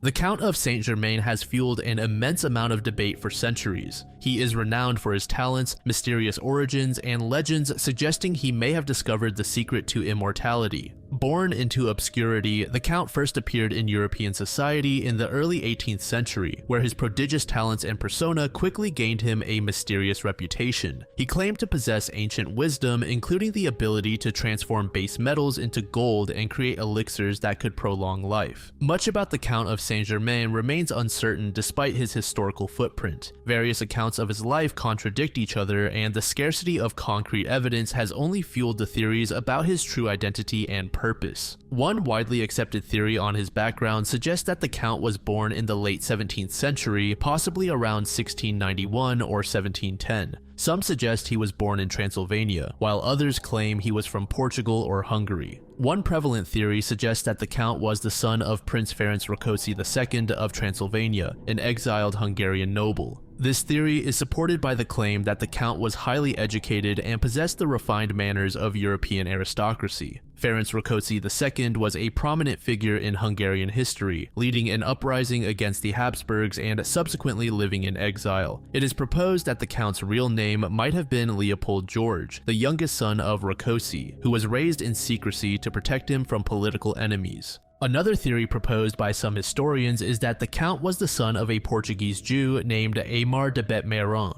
This theory suggests that his family fled from the Inquisition, which would explain his extensive travels and the necessity of changing his identity. This background would also account for his vast knowledge of various cultures and languages, as his family would have had to adapt to different regions across Europe. Aside from these more conventional theories, there are claims that the Count's origins are of a more mystical nature. Some believe he was the reincarnation of ancient figures or had access to ancient esoteric knowledge passed down through secret societies such as the Rosicrucians or the Freemasons. These claims are certainly a bit more fantastical, but they further add to the legend. The Count of Saint-Germain's most significant and well-documented interactions occurred at the court of King Louis XV of France. Arriving at the French court around 1748, the Count quickly became close with the king and his courtiers through his wit and charisma. His close relationship with King Louis XV was regarded as the pinnacle of his public life. He became one of the king's favorite friends and advisors. Saint-Germain's role at the French court served multiple purposes. He was involved in various diplomatic missions, often acting as an unofficial envoy for the king. He was reportedly sent on secret missions to England to negotiate peace and foster diplomatic relations. One of the most detailed and insightful accounts of the Count of Saint-Germain comes from Horace Walpole, a British writer and politician. Walpole first encountered the Count in London in the mid-1740s and later described him in his letters and memoirs. He characterized Saint-Germain as a man of quality with extraordinary linguistic abilities and a profound knowledge of various sciences. According to Walpole, the Count spoke Italian and French with ease, although neither was his native tongue, and he quickly learned to understand Polish and English. One of the most widely recognized aspects of the Count of Saint-Germain's talents was his musical ability. He was an accomplished violinist and composer. Saint-Germain's musical talents were highly regarded by his contemporaries, including King Louis XV, who reportedly enjoyed his performances immensely. But even above music, the Count is perhaps best known for his knowledge of alchemy. Alchemy was a field that sought to transform base metals into gold and discover the elixir that would grant immortality. While there is no concrete evidence to support his claims, alchemy plays a significant role in the Count's legend. Additionally, Saint-Germain claimed to possess the Philosopher's Stone, a mythical substance central to alchemical traditions. This claim, along with his reported ability to create gold and precious gems, fueled rumors of his supernatural abilities. Although skeptics thought this was all BS, many of his contemporaries were convinced of his powers.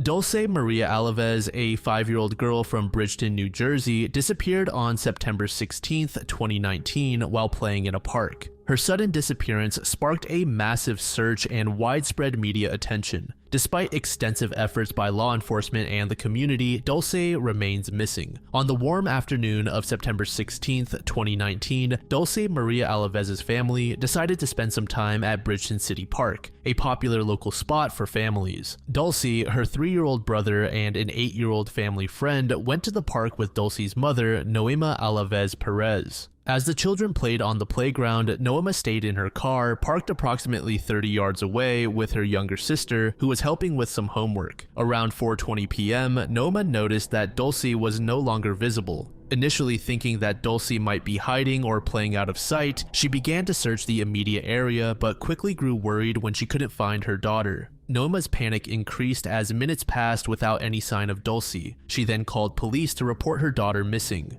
Officers arrived at the scene to begin an extensive search of the park and its surroundings. They interviewed park visitors and residents nearby, hoping to gather any information that could lead to the child's whereabouts. The search efforts intensified quickly. Officers canvassed the park, nearby wooded areas, and bodies of water using ground search teams and aerial support with thermal imaging technology. Despite the extensive search, no immediate clues surfaced regarding Dulce's location. The day after her disappearance, an Amber Alert was issued, providing the public with information about Dulce and a potential suspect. The alert described a light-skinned Hispanic male around 5 feet 6 inches tall. He had been seen leading a young girl to a red van. This description was based on witness reports from the park. In the days following the issuance of the Amber Alert, local police, the FBI, and countless volunteers from the community continued their search for Dulce. Despite their efforts, no immediate breakthroughs occurred, leaving the community in a state of anxious uncertainty. The initial days following the disappearance saw a lot of activity.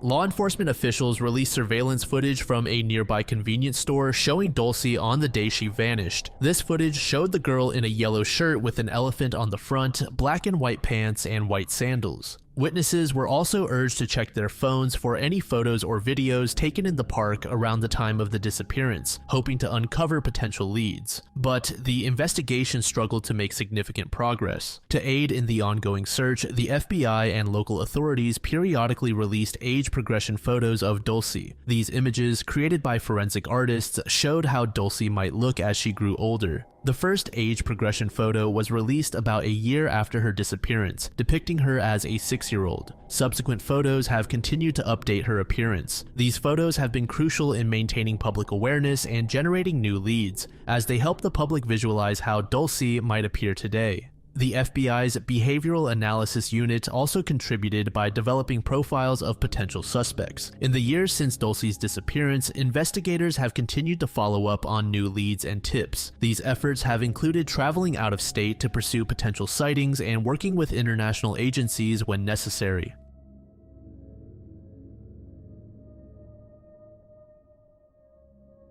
The Falcon Lake incident, which occurred on May 20th, 1967, near Falcon Lake in Manitoba, Canada, is one of the better documented and widely debated UFO encounters. This event centers on an industrial mechanic and amateur geologist named Stefan Michalak. Stefan reported a close encounter with a UFO that left him with severe physical injuries. The incident drew extensive attention from the media and the public and prompted serious investigations by both Canadian and American authorities. Stefan Michalak was born in Poland and immigrated to Canada after World War II. He settled in Winnipeg, Manitoba, where he worked as an industrial mechanic. Michalak's technical skills and perfectionist nature earned him a reputation as a reliable and competent man. These qualities also extended to his passion for geology, where his careful approach and keen observational skills made him a successful amateur geologist. His interest in geology often took him into the wilderness around Falcon Lake, where he would search for valuable minerals such as quartz and silver. On May 20th, 1967, Michalak embarked on a routine prospecting trip near Falcon Lake in Manitoba. Michalak had frequently visited the area, so he had a thorough knowledge of the terrain.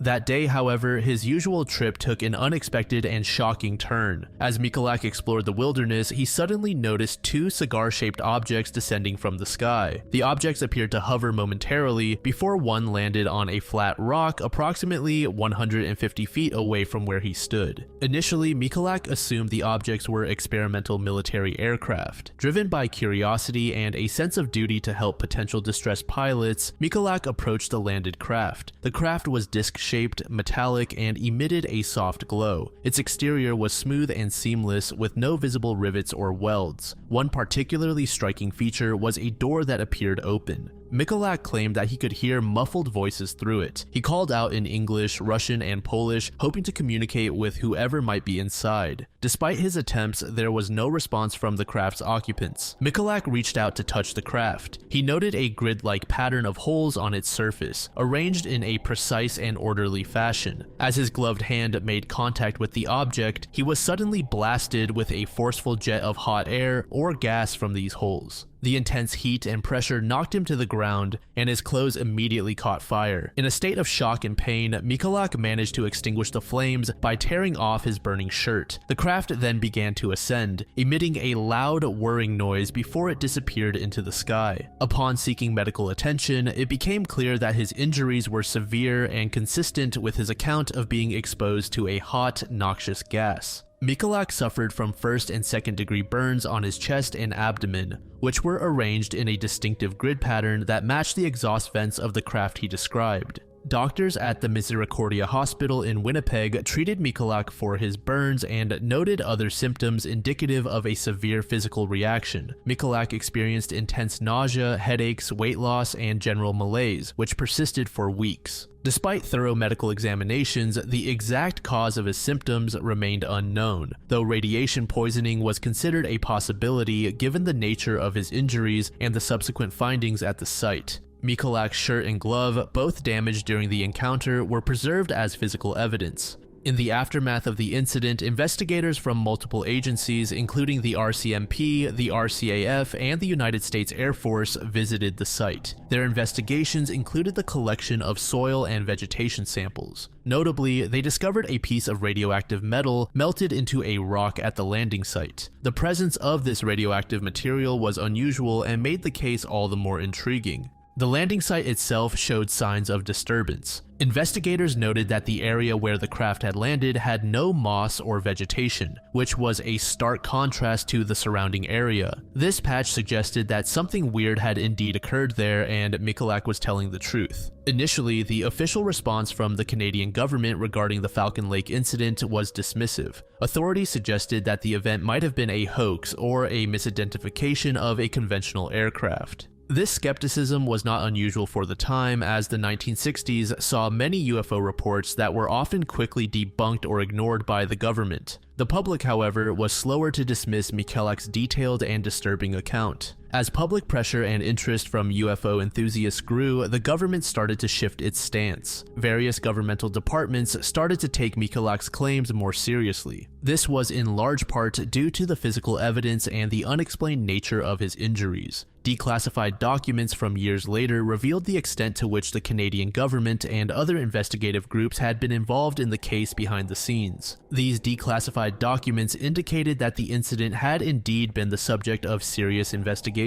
Despite the substantial physical evidence and Stefan Michalak's credible testimony, the Falcon Lake incident, understandably, has attracted a lot of skepticism. One of the primary arguments is that Michalak might have encountered a military aircraft. Given the period during which the incident occurred, the 1960s saw a lot of testing of equipment in remote areas. Skeptics suggest that Michalak may have stumbled upon a secret military exercise or an experimental aircraft leading to his encounter. The hot gas or air blast he experienced could have been the result of a jet engine or exhaust from such a craft. Another explanation posited is that Michalak might have been the victim of a natural phenomenon, such as ball lightning. Ball lightning is a rare and poorly understood atmospheric electrical phenomenon that can produce intense heat and light. Skeptics argue that Michalak could have witnessed ball lightning, which might explain the burns and the environmental impact observed at the site. Some skeptics have gone further, suggesting that the entire incident might have been a hoax created by Michalak himself. This theory is often supported by pointing out potential motivations, such as seeking attention or financial gain.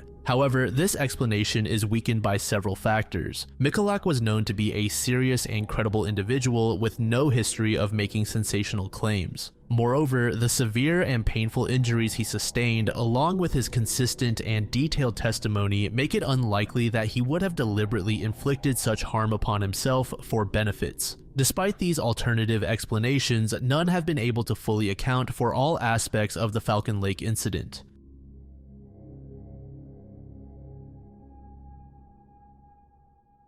The death of 16-year-old Elsie Walker in 1928 has stunned and confused the public and investigators for decades. Despite extensive inquiries and public interest, the circumstances surrounding her death remain unresolved. There is suspicion that her cousin, William Bailey, may have played a role. This cousin was also later convicted of another heinous crime, making him look all the more suspicious. Elsie Walker was born into a typical New Zealand family in the early 20th century. By the time of her death, she was living with her uncle and aunt in Papamoa, a rural area near Tauranga in the Bay of Plenty region. Elsie was described as a normal, well-behaved teenager known for her cheerful attitude and good manners. She was not known to have any history of running away or being involved in any rambunctious activities, which made her sudden disappearance on October 1st, 1928, all the more shocking to her family and community. In Papamoa, Elsie attended the local school and participated in community activities. She was a well-liked student, and her life was typical of many rural New Zealand teenagers of the time, centered around family, school, and community. Papamoa during the 1920s was a small, close-knit community primarily engaged in farming and agriculture. The people of Papamoa were known for their camaraderie and support towards one another. The Walker family was well integrated into this community. Elsie's uncle and aunt, with whom she lived, were respected members of the local society. They were known for their hospitality and involvement. On the morning of October 1st, 1928, Elsie Walker left her uncle and aunt's home without telling anyone where she was going. It was a seemingly ordinary day, and she did not inform anyone of specific plans. Her family grew increasingly worried when she did not return home by evening. Given her regular and predictable routine, her failure to come back was immediately alarming. Her family searched the immediate vicinity, questioning neighbors and checking common places she might visit. As the hours passed with no sign of Elsie, the family notified the local authorities and a more extensive search was initiated. The Papamoa community quickly got involved in the search. Search parties were organized, comprising family members, neighbors, and local volunteers. They scoured the surrounding farmlands, forests, and any areas where she might have wandered. Despite these extensive efforts, there were no immediate clues about Elsie's whereabouts. The lack of any substantial leads in the early stages of the search added to the growing anxiety and fear among her family.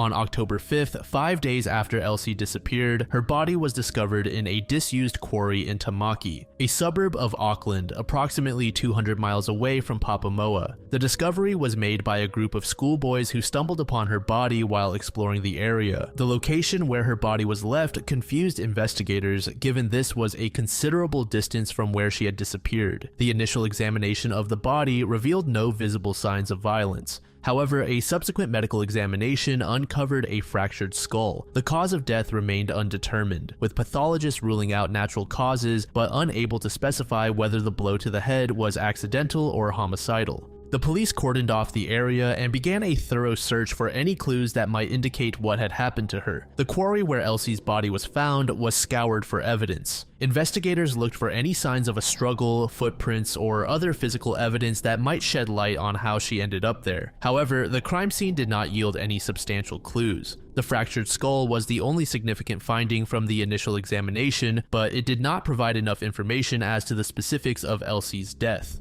A coroner's inquest was held in January 1929 to examine the circumstances surrounding Elsie Walker's death. The inquest was highly publicized and attended by many. The inquest aimed to determine the cause of death and whether any foul play was involved. During it, various witnesses were called to testify, including family members, neighbors, and medical experts. The coroner, F.K. Hunt, attempted to piece together the limited evidence available. The medical examination had revealed a fractured skull, but there were no definitive signs of violence or struggle on Elsie's body. One of the key figures in the investigation was William Alfred Bailey, Elsie's cousin. Bailey's involvement in the case drew significant attention due to his later conviction for the murders of Samuel and Christabel Lakey in 1933. At the time of Elsie's disappearance and death, Bailey was thoroughly investigated by the police. His testimony and alibi were scrutinized, and his movements during the period of Elsie's disappearance were closely examined. Despite thorough investigations, no concrete evidence linked him to Elsie's death, and he was never charged. However, his later criminal activities and conviction for the Lakey murders kept him in the public and police spotlight as a potential suspect in Elsie's case.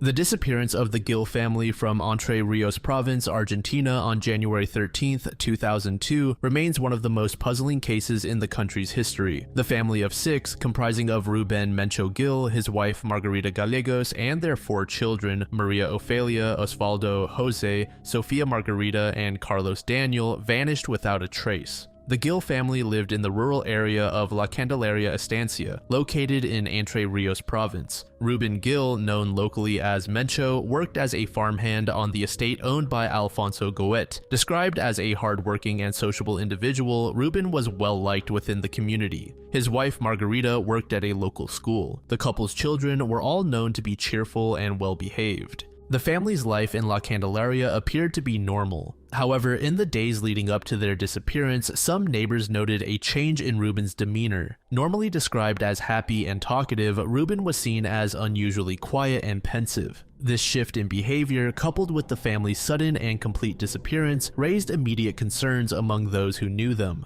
On January 13, 2002, the Gils seemingly vanished from their home. They left behind all their possessions, including money and important documents, which made the idea of a voluntary departure highly unlikely. Additionally, Margarita had not collected her recent salary from her job at the school, further suggesting that their disappearance was not planned. When family members, specifically Ruben's sister Luisa Gil, reported their absence to the police, it marked the beginning of a long and complex investigation. Concerned about her brother and his family's sudden and complete lack of communication, Luisa approached the local authorities in Viale, a town in the Entre Rios province, to file a missing persons report. The police initially responded by classifying the case as a standard missing persons investigation. But as details emerged, it became clear that this was no ordinary case. The case was initially placed under the jurisdiction of Justice Jorge Sebastian Galino. Early on, the lack of immediate leads and the apparent absence of any obvious reason for the family's disappearance confused investigators. Despite conducting initial searches of the family's home and surrounding property, no significant evidence was uncovered that could provide clues to their whereabouts or explain the circumstances of their disappearance.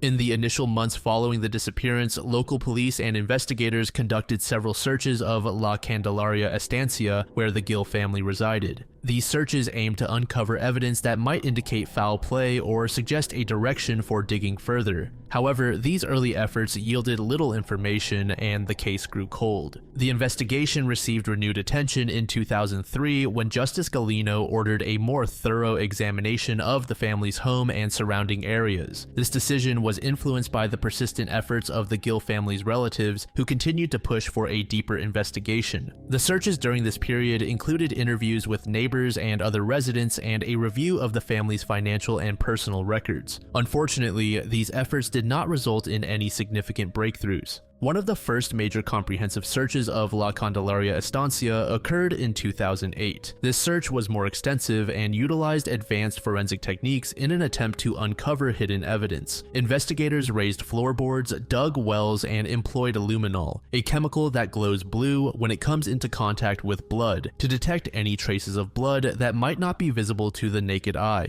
During this search, several blood samples were found. However, subsequent genetic testing revealed that these samples did not match the genetic profiles of the Gill family. This finding suggested that the blood could have been from another source or that the samples had been contaminated over time. The contamination could have been due to various factors, including environmental exposure or mishandling during the collection process. Additionally, flies around the areas where blood was detected raised suspicions. Flies are often attracted to human cadavers, and their presence suggests that there might have been human decomposition at some point. Despite this, no human remains were found during the search, leaving investigators without concrete evidence to support the theory of foul play. In 2015, the case was transferred to Judge Gustavo Acosta, who, along with prosecutor Federico Uriburu, decided to restart the investigation with a fresh perspective. This transfer marked another significant phase in the investigation, as the new judicial team brought renewed energy and resources to the case. One of the first actions of Judge Acosta and prosecutor Uriburu was re-examining the evidence and conducting new searches of the property. They employed modern technology, including drones, to photograph and survey the area. These aerial photographs were compared with satellite images from 2002 to identify any changes in the landscape that might indicate disturbed soil or hidden graves. No new evidence was found that could conclusively explain the disappearance. Throughout the investigation, Alfonso Goet, the owner of La Candelaria Estancia, remained a person of interest. Goet's actions and statements raised suspicions, particularly his report of the family's disappearance 3 months after it occurred. Goet claimed that the Gills had left for a vacation, which was inconsistent with his usual practice of granting only short leaves to his workers. During the 2008 search, investigators found that the mattresses in the Gill family's home had been burned and were stained with blood. Goet's explanation for this was that he had burned the mattresses because they were old and dirty, but this did not account for the presence of blood. These inconsistencies, along with Goet's strained relationship with Ruben, led many to suspect his involvement in the family's disappearance. However, despite multiple searches of his property and intense scrutiny, no concrete evidence was found to implicate him in the crime directly. Goet's death in a car accident in 2016 further complicated the investigation. Some believe that he might have taken crucial information to his grave. In February 2018, another significant search operation was conducted following a lead from Armando Nani, a rural contractor who claimed to have seen Ruben Gill expressing concerns about wells he had been ordered to dig shortly before the family's disappearance. This search included inspecting a water well on the property, but only animal bones were found. Armando also mentioned a stream on the property, which was to be investigated pending judicial approval. This search operation involved a team of firefighters who investigated the stream, looking for any signs of human remains or other evidence. The search did not yield any new findings. Yet again, resources were spent without any meaningful results. The psychological state of the family, particularly Ruben Gill, was also a point of investigation. Witnesses reported that Ruben had appeared unusually troubled in the days leading up to the disappearance. This change in behavior was noted by neighbors and colleagues who described him as typically happy and sociable. The investigation included a psychological autopsy, through which a forensic psychologist concluded that the Gills had no psychological or religious motives to sever ties with their loved ones. However, the psychologist noted that Ruben's altered demeanor might have indicated underlying stress or concerns that were not outwardly apparent. The investigation also considered sociological factors, such as the family's relationship with the local community and their social standing. The Gills were known to be relatively private, with limited limited interaction with other families in the area. This isolation, combined with the rural setting, may have contributed to the difficulty in gathering information and understanding the full context of their disappearance.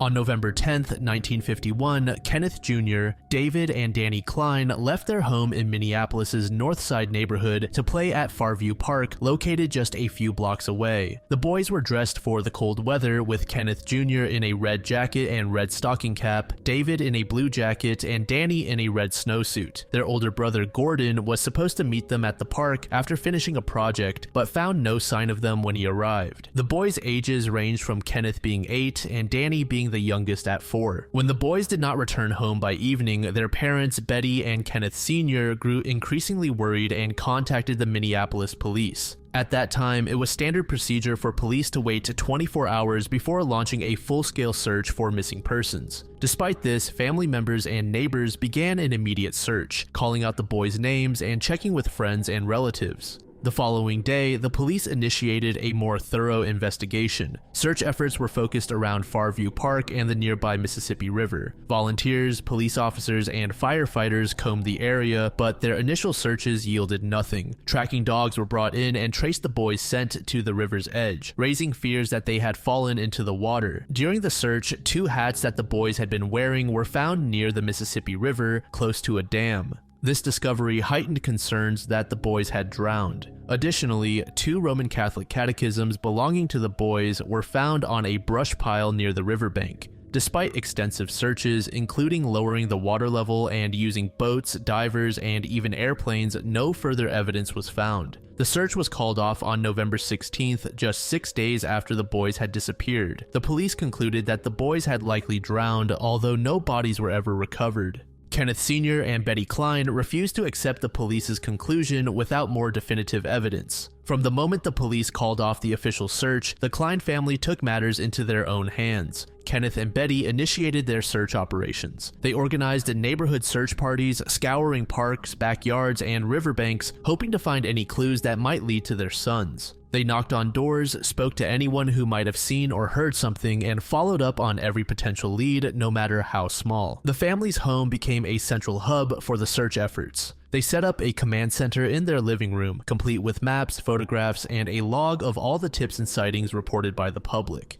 Betty Klein carefully documented every detail, ensuring that no piece of information was overlooked. Determined to keep the case in the public eye, the Klein family placed numerous advertisements in local newspapers. These ads often featured photographs of Kenneth Jr., David, and Danny, alongside heartfelt pleas for information. The advertisements offered rewards for any leads that could help locate the boys, hoping to incentivize people to come forward with useful information. Over the years, various theories have emerged regarding the disappearance of the Klein brothers. These range from accidental drowning to foul play. Each theory has been scrutinized by investigators, the media, and the public, but none have conclusively solved the mystery. We already mentioned the first one, that being drowning, but the lack of physical evidence does lead to skepticism. Another theory is that the Klein brothers were abducted. This theory gained traction over the years as the accidental drowning scenario seemed less plausible. The idea that the boys were taken by someone, either a stranger or someone they knew, has been explored extensively by investigators and the media. One of the more disturbing theories involves the possibility of foul play by someone the boys knew. Some evidence suggests that the boys' trail did not end at the river, but rather near the Northside police station. This discrepancy has led to speculation that the boys might have been abducted and taken elsewhere. This theory is bolstered by reports that the tracking dogs followed the boys' scent to locations away from the river, including near the police station. A particularly controversial aspect is the potential involvement or negligence of local law enforcement. There have been claims that the initial investigation was not thorough enough and that important evidence might have been overlooked or mishandled. The fact that the case was closed so quickly without conclusive evidence has led some to question whether there was a cover-up or a failure to adequately investigate certain leads. Jennifer Mary Beard was a 25-year-old British schoolteacher who vanished on December 31st, 1969, while hitchhiking on the South Island. Her body was discovered weeks later under the Haast River Bridge, leading to one of the largest manhunts in New Zealand's history. Despite extensive investigations and several leads over the years, her killer has never been brought to justice. Jennifer Beard was born in 1944 in Sheffield, England. After completing her education, she pursued a career in teaching, which led her to travel extensively. In the late 1960s, Beard decided to explore the world beyond the United Kingdom and moved to Tasmania, Australia, where she worked as a teacher at a Christian school. Jennifer was described by friends and colleagues as adventurous, kind-hearted, and dedicated to her career. In December 1969, Jennifer Beard went on a holiday to New Zealand. She planned to travel across the country, visiting various tourist spots and ultimately meeting her fiancé, Reg Williams, in Invercargill. Her plans involved hitchhiking, which was a common practice at the time, in order to stick to her budget.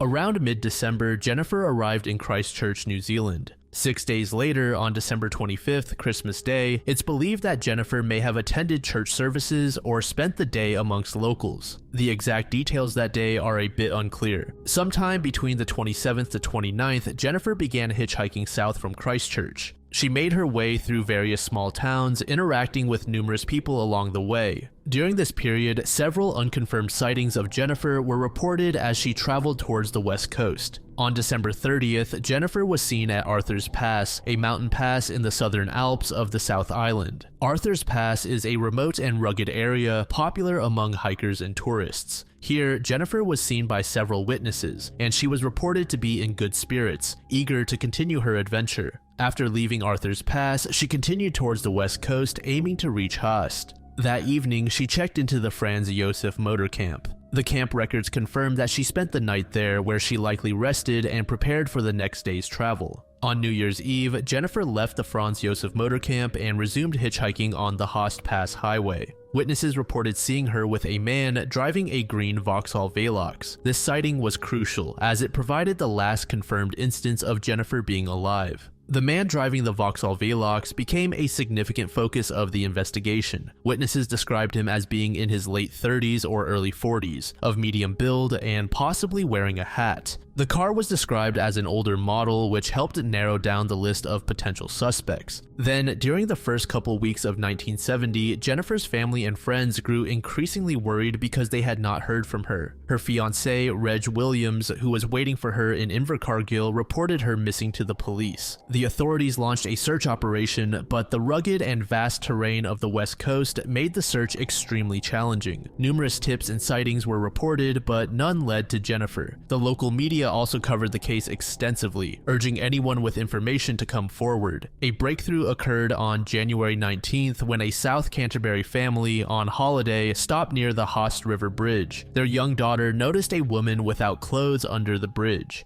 Initially, the family thought it might have been a couple engaging in private activities and did not investigate further. However, after hearing about Jennifer's disappearance, they reported the sighting to the police. Acting on this tip, authorities discovered Jennifer's decomposed body under the Haast River Bridge. The state of decomposition suggested she had been killed shortly after she was last seen. Her body was partially buried and her clothing had been removed, indicating a motivated attack. Detective Inspector Emmett Mitten, who led the investigation, described the area as massive and highlighted the difficulties posed by the vast and dense wilderness. The search teams had to contend with bad weather, with reports of rain falling at the rate of an inch per hour, which further complicated their efforts. The initial investigation focused on piecing together Jennifer's movements leading up to her disappearance. Police interviewed hundreds of people, including those who had seen Jennifer hitchhiking and staying at various locations along her route. These interviews provided crucial information but also highlighted the transient nature of the witnesses, many of whom were tourists or travelers passing through the area. The autopsy revealed that Jennifer had been strangled and her body showed signs of a sexual assault. Her clothing had been removed and her body was partially buried under the Haast River Bridge. The level of decomposition suggested she had been killed shortly after her disappearance on December 31st, 1969. Forensic experts faced significant challenges due to the advanced state of decomposition, which made it difficult to determine the exact time of death. However, the condition of the body indicated that Jennifer had been exposed to the elements for several weeks. Several suspects were identified during the investigation. Despite extensive efforts, none of the suspects were conclusively linked to the crime, and the investigation faced numerous dead ends. One suspect was named John Barlow. Barlow emerged as an early suspect due to his criminal background and a physical resemblance to the man seen with Jennifer Beard. Barlow had a history of violent behavior, which made him a person of interest. However, after extensive questioning and investigation, the police were unable to find concrete evidence linking him to Jennifer's murder. Barlow's alibi and lack of direct evidence meant he could not be charged. The second suspect was named Alec Moyer. Alec lived in the vicinity of the Host Pass area. His behavior during the time of Jennifer's disappearance was described as erratic, which raised suspicions. However, the investigation into Alec's activities did not yield any substantial evidence connecting him to the crime. Despite being a person of interest, Alec was eventually cleared of any involvement due to the lack of concrete evidence. Another suspect was named Gordon Bray. For many years, Bray was considered the prime suspect in Jennifer Beard's murder. Witnesses reported seeing a man fitting his description with Jennifer around the time of her disappearance. Bray was known to have been in the area at the time, driving a car similar to the green Vauxhall Velox that witnesses had described. After being questioned multiple times and the compelling witness statements, the evidence against Bray was largely circumstantial. The police were reluctant to prosecute based on the fear that a not guilty verdict could prevent future charges if new evidence emerged. Bray maintained his innocence until his death in 2003, and the lack of concrete evidence meant that the case against him never moved forward. Then there was Reginald Wildbohr. In 2003, a new lead surfaced when Reginald Wildbohr allegedly confessed to a close friend that he had killed Jennifer Beard. Wildbohr was due to be arrested for unrelated crimes shortly before he committed suicide. His confession brought renewed interest in the case, but with Wildbohr deceased, the confession remained speculative without further corroborative evidence. The police were unable to substantiate the confession with physical evidence, and the case remained unresolved.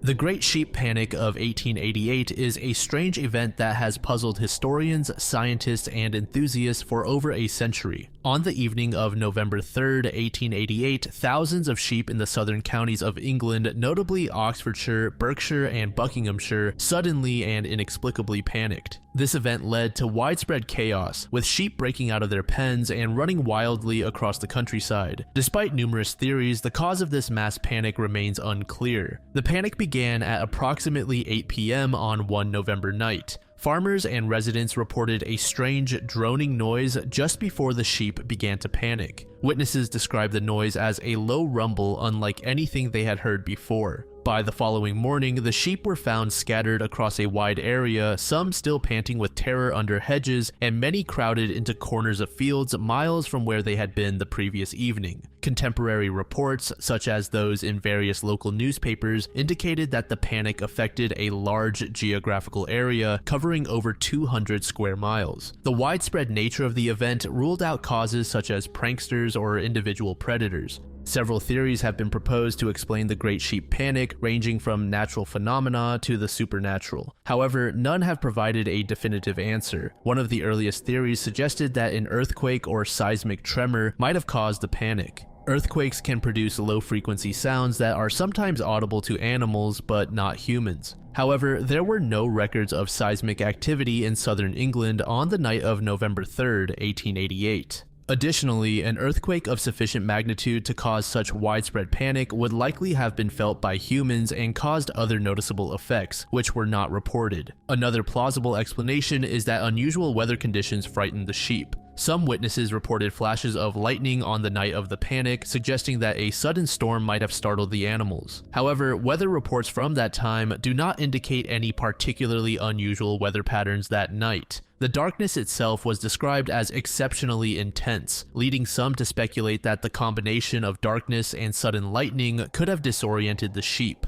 A theory suggested by naturalist Oliver Vernon Applin states that the panic was caused by an exceptionally dark night. Applin suggested that a thick, heavy darkness descended over the area, which could have disoriented the sheep and caused them to panic. Sheep are known to be timid and easily frightened, and in the confined spaces of their pens, a few startled animals could trigger a mass panic. This theory is supported by eyewitness accounts of an extraordinarily dark cloud that seemed to roll along the ground, creating a sense of utter darkness. Given the Victorian era's fascination with the supernatural, it's not surprising that some suggested paranormal explanations. Charles Fort, a famous researcher of unexplained phenomena, dismissed conventional explanations and suggested that something extraordinary occurred, although he did not provide a specific theory. Other theories included the possibility of a meteor exploding in the atmosphere, which could have produced a loud noise and bright light, although this would likely have been witnessed by more people and caused additional disturbances. Some researchers have proposed that the event was a case of mass hysteria among the sheep. Animals can sometimes exhibit herd behavior in response to a perceived threat, and this could have led to a domino effect where the panic of a few sheep quickly spread to the entire flock. A similar panic occurred in 1893 in the same region, further baffling researchers and adding to the mystery. This recurring phenomenon led to increased interest and speculation about the underlying causes.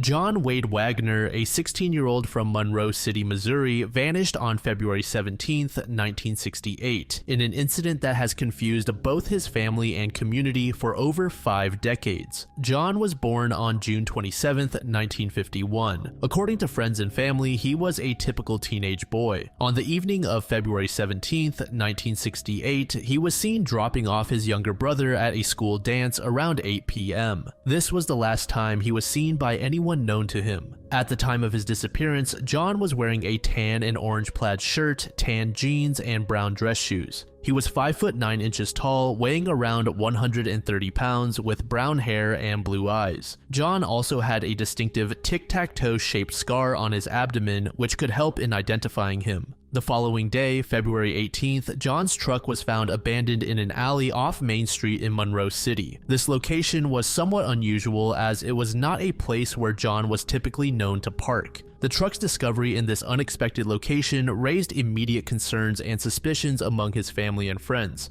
John's loved ones were already a bit anxious after his brother shared that John failed to pick him up after the dance. They ended up chalking that up to John hanging out with some friends late at night and getting sidetracked. Inside the truck, investigators found John's keys, coat, and gloves. The presence of these items suggested that John had not planned to leave the vehicle for an extended period, as he left his coat and gloves behind despite the cold weather. The neatly arranged contents did not indicate any signs of a struggle or rush to leave. Officials' initial search efforts focused on contacting friends and acquaintances, hoping someone had seen or heard from John. Search parties were organized to comb through Monroe City and its surrounding areas. Volunteers, local authorities, and even neighboring communities joined the efforts. They searched fields, forests, and water bodies, but no trace of John was found. Investigators interviewed John's friends, classmates, and anyone who might have had contact with him around the time of his disappearance. They aimed to understand if John had any disputes or issues with anyone that could provide a motive for foul play. 2 young men were identified early in the investigation as persons of interest. There were rumors that John might have been involved in a fight with one of these individuals over a girl. Both were subjected to polygraph tests, but the results were never publicly disclosed. This lack of transparency led to ongoing speculation about their potential involvement. One prevalent theory suggested that John might have died accidentally during a fight.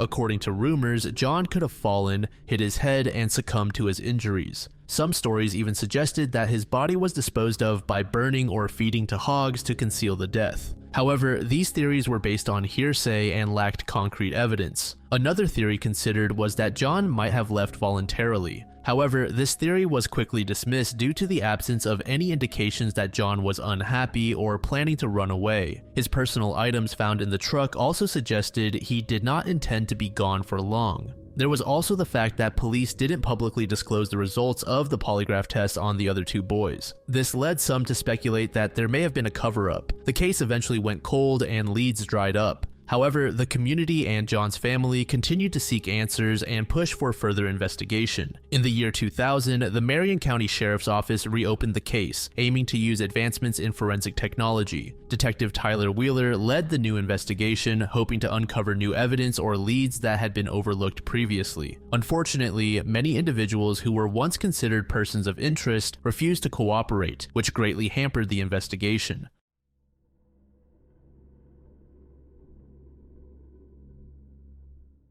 The Monaco Grand Prix is one of, if not the most prestigious and challenging races in Formula One, but in the year 2004, this race came with a particularly curious incident. This incident involved the Jaguar Racing team and a missing diamond valued at approximately $300,000 US. In 2004, Jaguar Racing was in its final season as a Formula One team. The team had been struggling to make a significant impact in the sport since its inception in 2000, following Ford's acquisition and rebranding of the Stewart Grand Prix team. Despite high hopes and considerable investment, Jaguar Racing had failed to achieve consistent success on the track, often finishing in the lower half of the Constructors' Championship standings. Jaguar Racing had skilled and experienced racers during their time, but the team struggled with car reliability and performance issues. The Jaguar R5, their 2004 car, was not competitive enough to challenge the front runners, leading to a series of disappointing results. In a bid to generate publicity and draw attention to the team, Jaguar Racing's head of communications, Nav Sidhu, devised a promotional stunt in collaboration with the producers of the upcoming film Ocean's 12 and Steinmetz Diamonds. The plan was to embed a real diamond into the nose cones of their two Formula One cars for the Monaco Grand Prix, each valued at $300,000.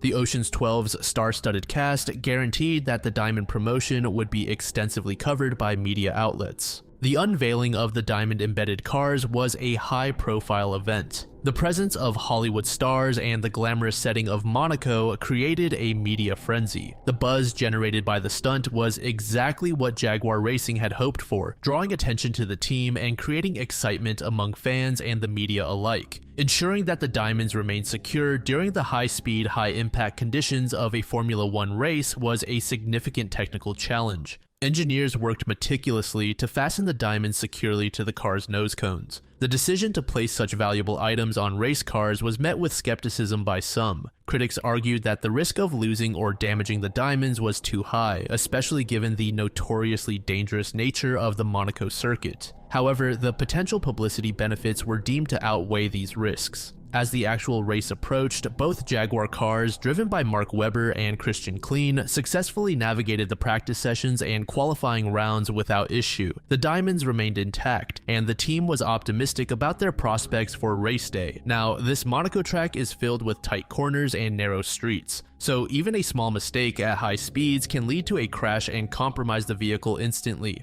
On May 23, 2004, the race began under clear skies. However, the excitement quickly turned to disaster for Jaguar Racing. On the very first lap, Christian Klein's car collided with the barrier at the Mirabeau corner. The impact was severe enough to cause significant damage to the car's nose cone, where the diamond was embedded. Klein's car, unable to navigate the tight corner, slammed into the barriers, causing the nose cone to crumple and the diamond to dislodge. Despite the crash, Klein emerged unscathed, but the car was severely damaged. The primary concern was Klein's safety. Once it was confirmed that he was unharmed, attention turned to the missing diamond. The car was lifted off the track by a crane, and it was at this point when it was noted that the diamond was missing. Following the crash, marshals and team members immediately began searching for the diamond. The narrow streets of Monaco, combined with the debris from the crash, made the search difficult. Despite extensive efforts, the diamond could not be located. The story of the missing diamond quickly became a major news event. Media outlets around the world reported on the incident, and the combination of high-stakes racing, a valuable diamond, and the glamorous backdrop of Monaco made for a compelling story. The Jaguar Racing team got exactly what they wanted, just in the worst way possible. Various theories about the diamond's fate emerged after the incident. Some believed it had been stolen in the chaos following the crash, while others speculated that it had been lost in the debris and would never be found. A few even suggested that the entire incident might have been a publicity stunt, though there was no evidence to support this claim.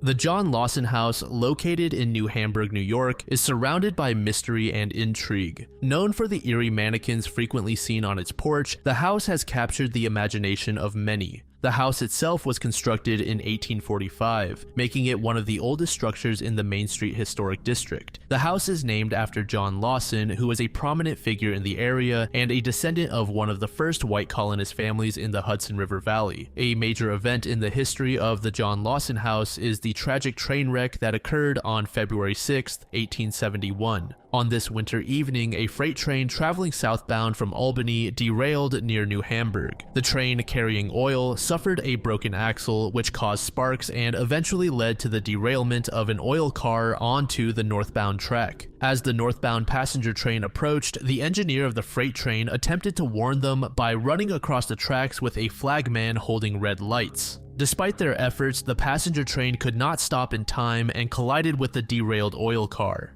The impact caused a massive explosion, killing 22 people instantly and injuring many others. The proximity of this tragedy to the John Lawson house, just 200 feet away, contributed to the house's haunted reputation. 6 years after the train wreck, another catastrophe struck New Hamburg. On May 3, 1877, a fire broke out around 9 p.m., starting in an alleyway between the Madison House and a store owned by Frank Myers. The fire quickly spread, consuming several structures due to the presence of flammable materials like kerosene. The townspeople formed a bucket brigade, and a rider was dispatched to fetch the fire department from Wappingers Falls 2 miles away. But the fire could not be contained. By 9:45 p.m., 7 buildings had been completely destroyed, with the fire smoldering throughout the night. Remarkably, the John Lawson house survived this inferno, further cementing its place in local lore as a resilient and mysterious structure. The mannequins made their debut on the porch of the John Lawson house without any explanation. Residents and passers-by first noticed them around 2003. These mannequins, often dressed in clothing from different eras, seemed part of a carefully curated display that changed frequently. Their sudden appearance and the regular alterations in their clothes and positioning sparked curiosity and numerous theories. The mannequins displayed on the porch were typically female and life-sized, resembling those commonly found in department stores. Each mannequin was adorned with wigs that matched their outfits. The wigs were styled differently each time, sometimes in elaborate updos and at other times in simple flowing styles. The mannequins were also accessorized with props such as bird cages, books, toolboxes, and even a plastic milk jug filled with potpourri. Observers noted that the mannequins were rearranged on an almost daily basis. Despite these frequent changes, no one ever saw anyone moving them. This lack of observed movement added to the mystery and gave rise to various supernatural theories. It also seemed that the weather played a role on the mannequins' appearances. On rainy or stormy days, the mannequins would disappear from the porch only to reappear when the weather cleared. This pattern suggested that whoever was responsible for placing the mannequins was attentive to their condition and took care to protect them from bad weather. One theory posits that the mannequins are part of an elaborate art project. This theory suggests that the mannequins were placed by an artist or a group of artists seeking to provoke thought and curiosity. The frequent changes in their clothes and positioning could be seen as a form of ongoing artistic expression. And then, of course, there are those that believe that the mannequins are haunted by the spirits of those who died in the train accident. There is also speculation that the mannequins were placed by pranksters or hobbyists who enjoyed the mystique and attention the mannequins brought to the house. In 2016, the mannequins suddenly disappeared from the porch of the John Lawson house, just as mysteriously as they had appeared. Their absence was noticed immediately by the community and visitors, which sparked new rounds of speculation. To this day, no one knows who placed the mannequins. Additionally, it doesn't seem like anyone knows who owns the house either.